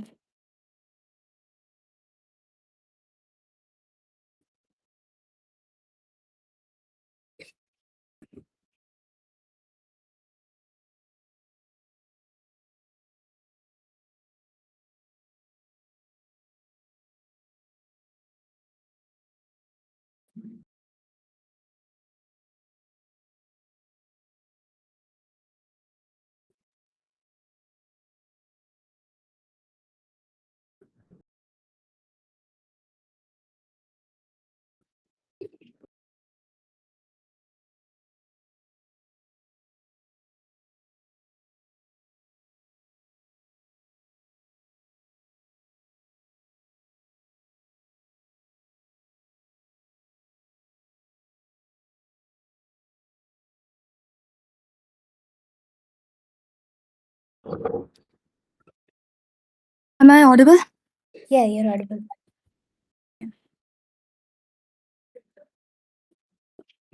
Before we the design onto a physical chip, we need to make sure the logic is working correctly. That's where the VGA playground was useful. It basically gives us a virtual VGA setup so we can run the same kind of signals that a real display would receive and immediately see the output. For each pixel, coordinates tell us where we are on the screen. Based on that position, our logic decides what shape or pattern should appear there. And then the RGB signals give that pixel its color. So this lets us test and debug the visual output without needing the actual hardware. Next slide.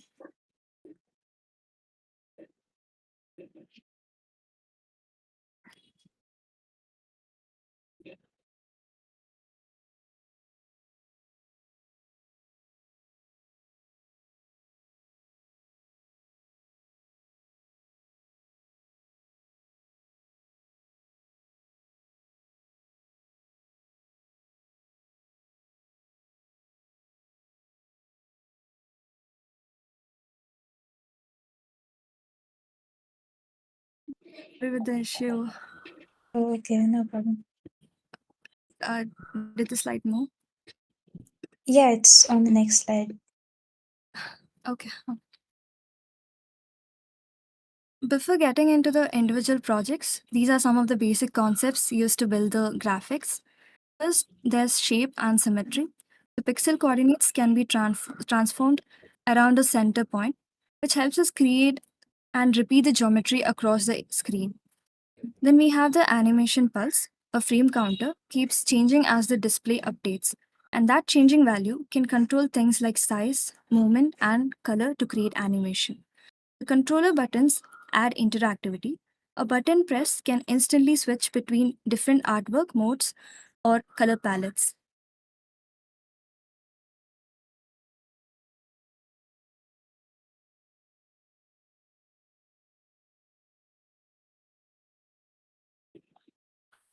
So, moving on, my personal project was to create a kaleidoscopic visual.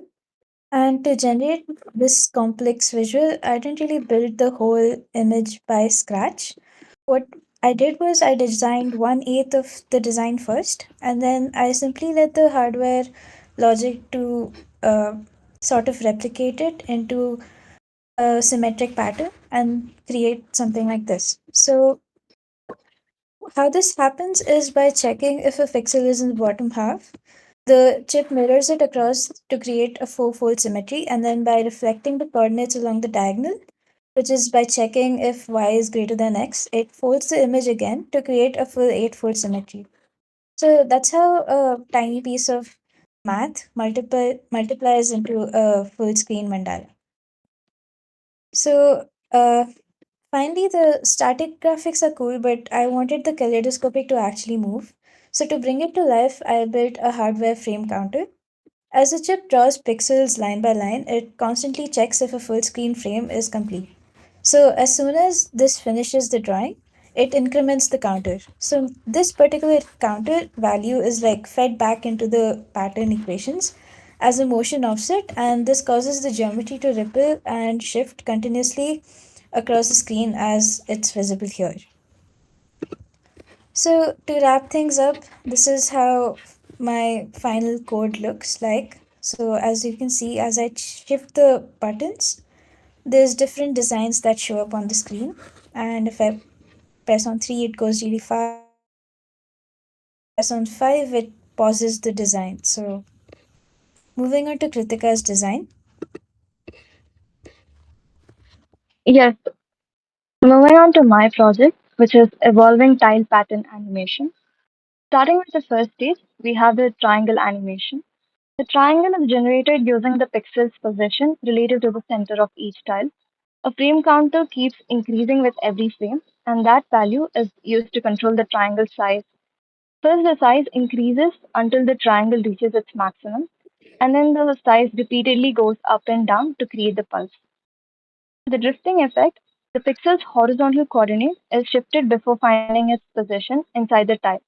So the pattern appears to move sideways. And finally, the color bands also use a changing time value to shift their position across the screen. So basically, the geometry stays the same, but the size, position, and color keeps changing with time, makes the tile pattern feel like it's constantly evolving. So after the triangle animation, next stage is the triangle to diamond morph. The idea here is pretty simple. The original triangle stays fixed as the top half, while another triangle starts growing downwards from the center. The size becomes smaller as the diamond becomes larger, and the shape becomes larger. Once it reaches the top triangle, and the two shapes combine to form the complete diamond. There's also a column-wise delay in the counter, so each column starts the morph a little later than the previous one. This makes the transition move across the screen instead of happening everywhere at the same time. So basically, the counter controls how the shape changes, and the column delay controls when each part changes. So once the triangles have completely formed the diamonds, we move into the diamond animation. Here, the diamonds are generated using the Manhattan distance from the center. Basically, we take how far a pixel is horizontally and vertically from the center and add those distances together. Using a limit on that value gives us the diamond shape. Then, instead of keeping that limit fixed, we change it over time so the diamond expands and contracts, giving us the pulsating effect. We also use the same distance information for the colors. Different distance ranges are mapped to different colors, and those ranges shift with time, so the color bands appear to move outward across the diamond. So here the same distance calculation is being used for both the shape and the color animation. And finally, we have the ripple effect, which is the last stage of the animation. For the ripple effect, we use an approximate circular distance from the center of each tile. This gives us a circle-like pattern while keeping the calculation simple enough for hardware. To actually get a ring instead of filled circle, we only select pixels that are very close to a particular distance from the center. So as the distance changes, the selected pixels form a thin ring around the center. Then the radius keeps increasing with the frame, so the rings gradually move outward from the center. A few more rings are also added at different offsets, which gives us the multiple ways spreading out together effect. And yeah, that's basically how the diamond pattern finally transitions into the ripple effect. So this is the final result of the project where all the different stages come together into one animation. We start with the triangle phase and then the triangle animation phase. And here we use the button switch. The design moves to the next phase instead of relying on the animation timing. So when the button is pressed, the triangle to diamond morph starts and the transition moves across the columns.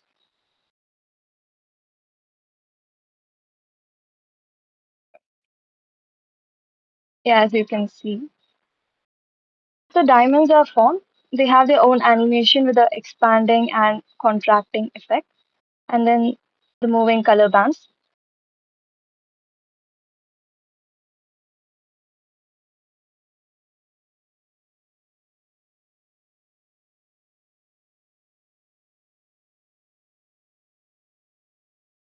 And finally, another button press takes us into the ripple phase, where the diamond pattern changes into the expanding rings.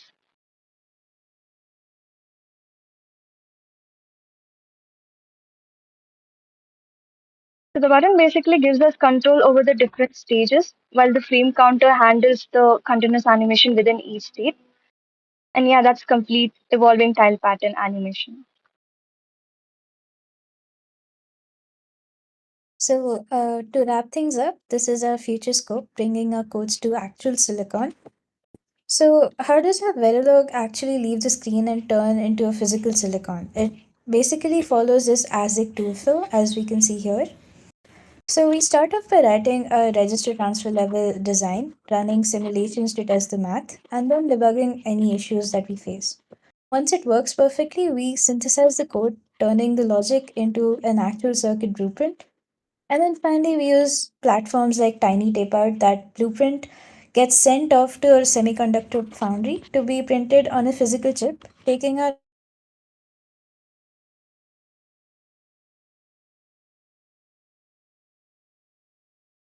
any questions?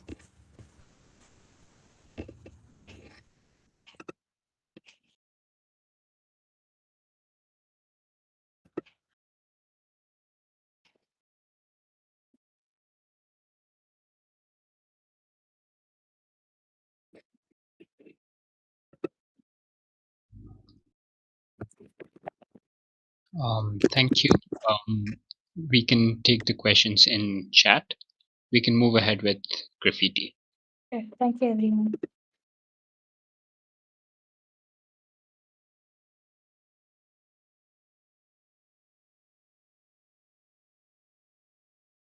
Good morning, everyone. I'm Arnav, and I'll be going on with the graffiti's progress for week 5, along with my co-mentees Narendra and Sanidhi, and mentors Arvind and Atharva.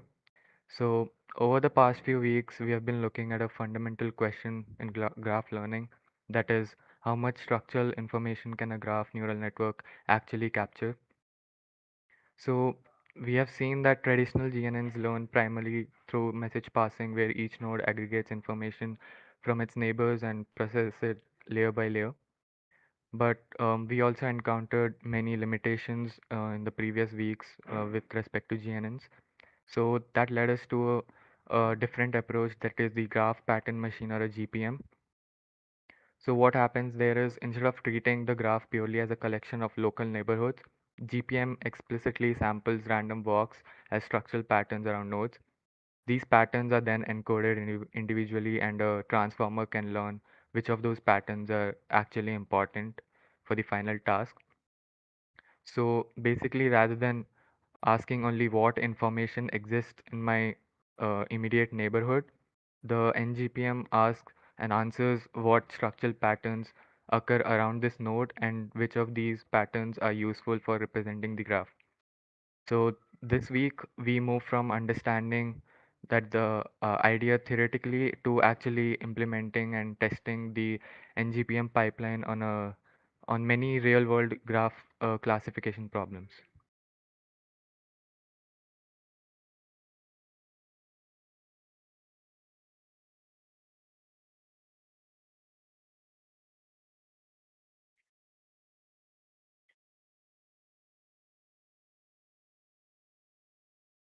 Sanidhi, you're not audible actually.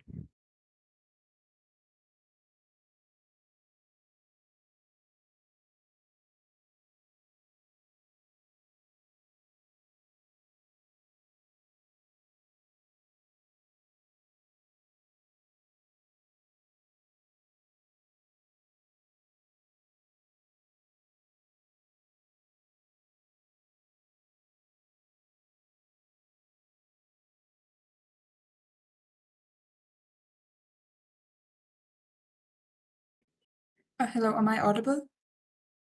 Yes, yes. Okay, I'm so sorry about that. So one of the domains that we explored with our GPM is high energy particle physics. If you can move to the next slide. So with particle physics, when you look at the data sets, your data sets they're not graphs. They're not the standard data sets that you would feed to a GPM to get results. The data sets essentially only consist of particles. So to fix this, what we do is that we invent the graphs ourselves. We use something called a KNN graph, where each node is connected to k of its closest neighbors. The real life justification for this is that the closer the particles are in proximity in a jet, the more likely they are that they originated from these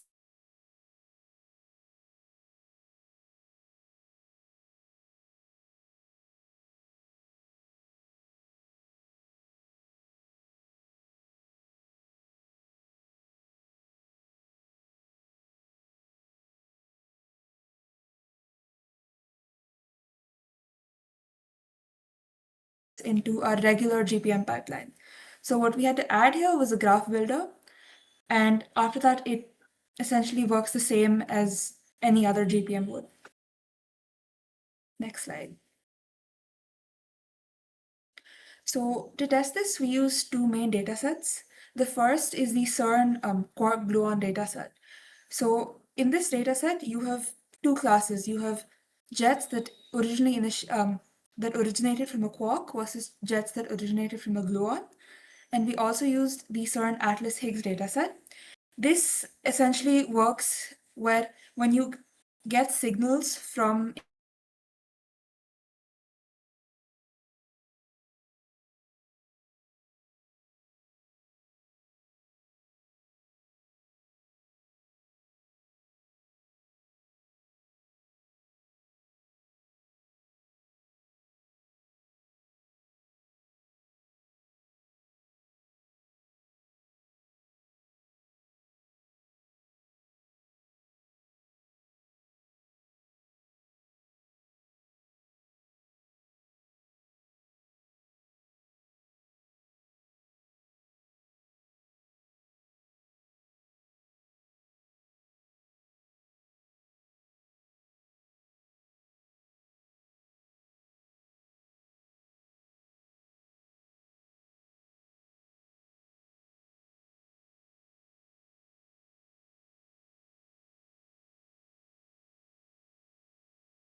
phi, and we also determined r, that is like square distance, that is the square root of each individual component squared.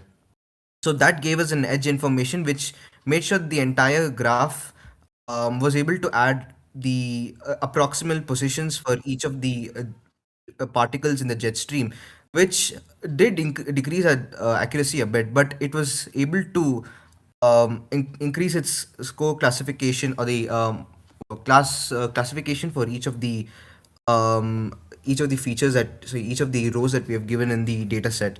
So essentially, now that it acts as a proof of concept that the GPM, though it is computationally intensive, can work on the patterns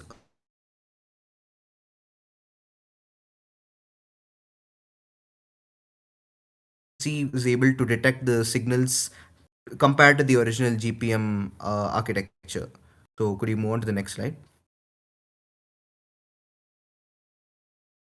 Yeah. So the experimental progression you could see here was a initial compact representation of the graph, and the majority class collapse was the graph not being able to identify the signals and defaulting to predicting any representation as a background representation. And after the explicit relational physics that we'd added, the signal predictions were able to be seen. So the core research question here would be that the how much additional predictive information can GPM extract when the physical relationship within an event are preserved. So since the original graphs that we had given to the GPM in this experiment were a bit low in the data that would be needed to give a good prediction, the proximal result of 62% for a small graph with such low features is actually pretty good compared to a GNN, which would have struggled to give a basic prediction in this regard. So the findings here would be that the GPM works on real physics events, and the model showed node kinematics and graph topology, as in we were able to first encode the random walks and the anonymous walks, then add in a positional embedding as well as the kinematic embedding. There is a difference between the eta 5 and r. So based on all three of these, we were able to construct the semantic and anonymous tokens, which would then have constructed our token, and we would have found the most important patterns to run on.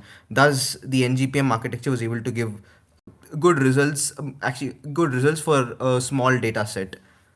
So, yeah, I'll like to hand over to Arnav again.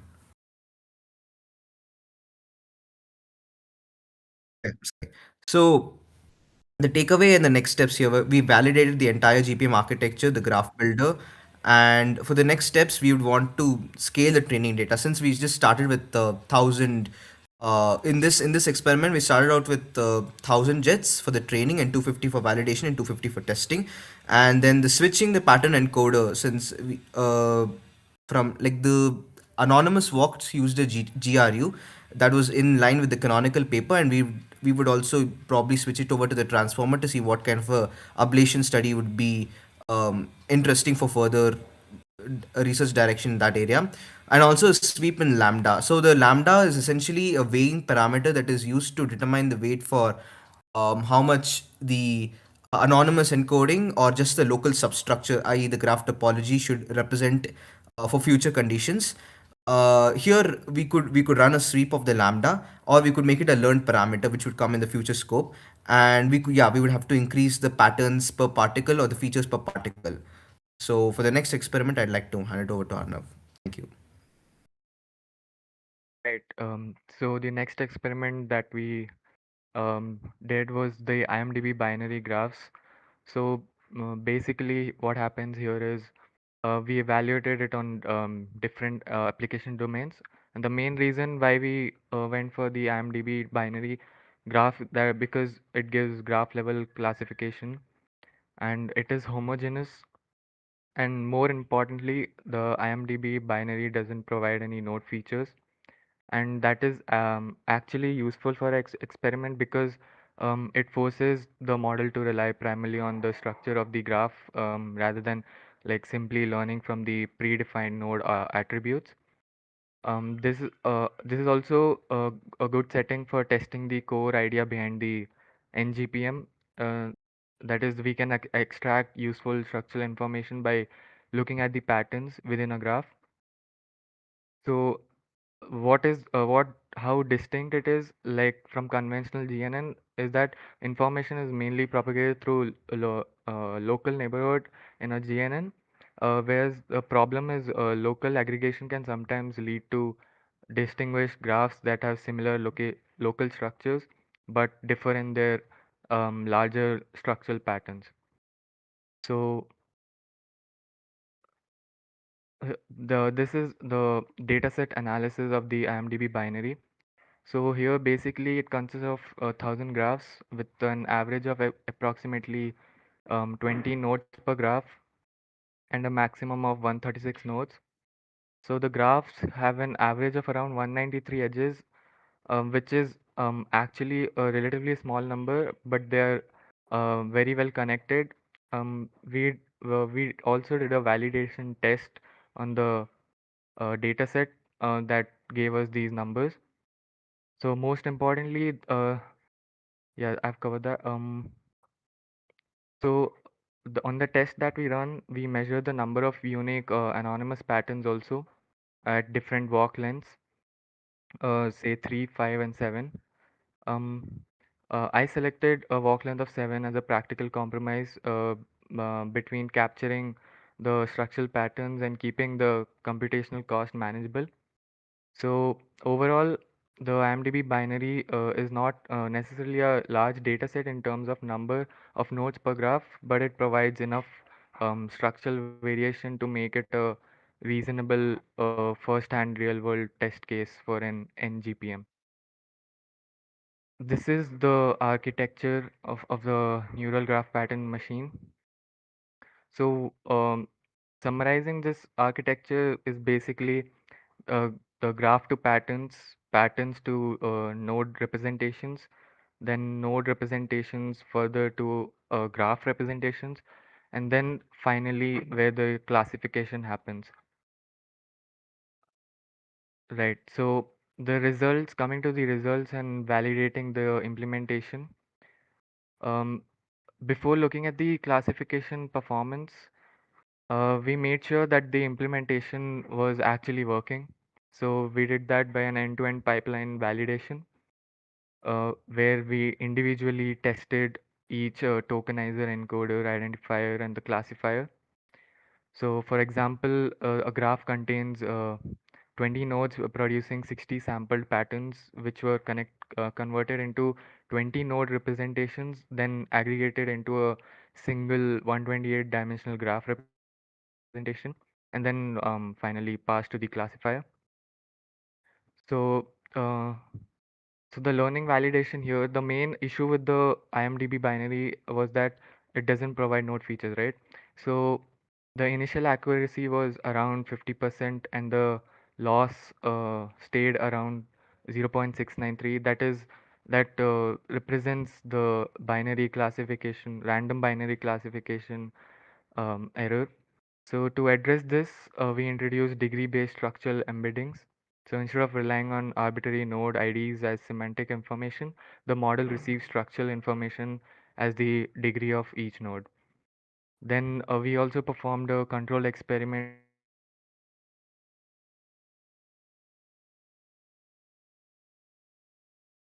we tested increase in the test accuracy of around 75%.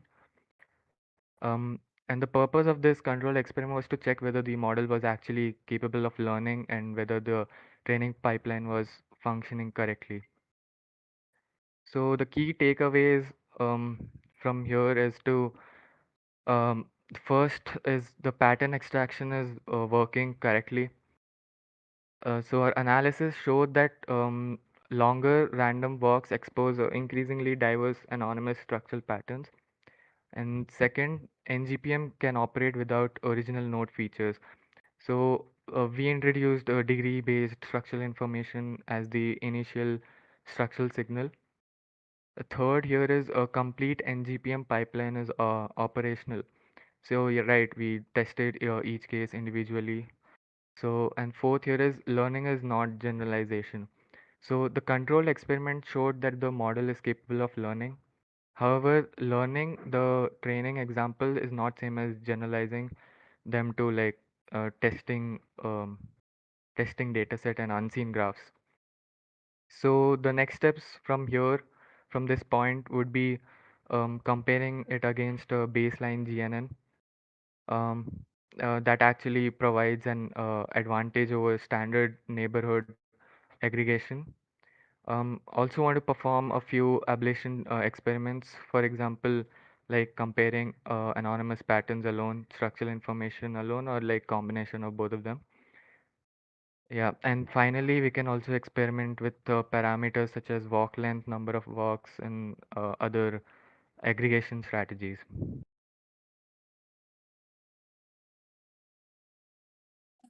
Now, moving on to a quick demo. For the sake of time, I've um, um, run the trainings previously so that you can just see the results. When we ran the first epic for our training, our training accuracy was around 59.4%. So training accuracy means that the model will make its own predictions, compare it to the predictions that are already made in the dataset, and adjust its weights accordingly. So when we ran the third epoch, by that time, we had been able to increase our training accuracy to around 76.92%. This shows that our model is able to adjust its weights accurately and learn as it goes through more data sets. So now for a live demo, we're just going to generate synthetic data sets and compare whether our predictions are correct or not. So as you can see here, with completely random synthetic generated data sets, we were able to achieve a batch accuracy of about 81.5%.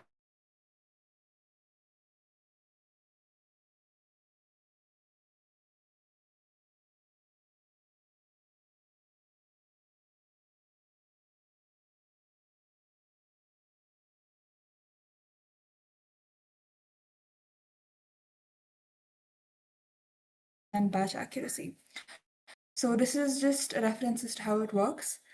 For future scope, we do hope to make sure that our model can remember the implemented walks and store its data so that every time we run the model, we don't have to retrain it. And that would be all from Graffiti. Any questions?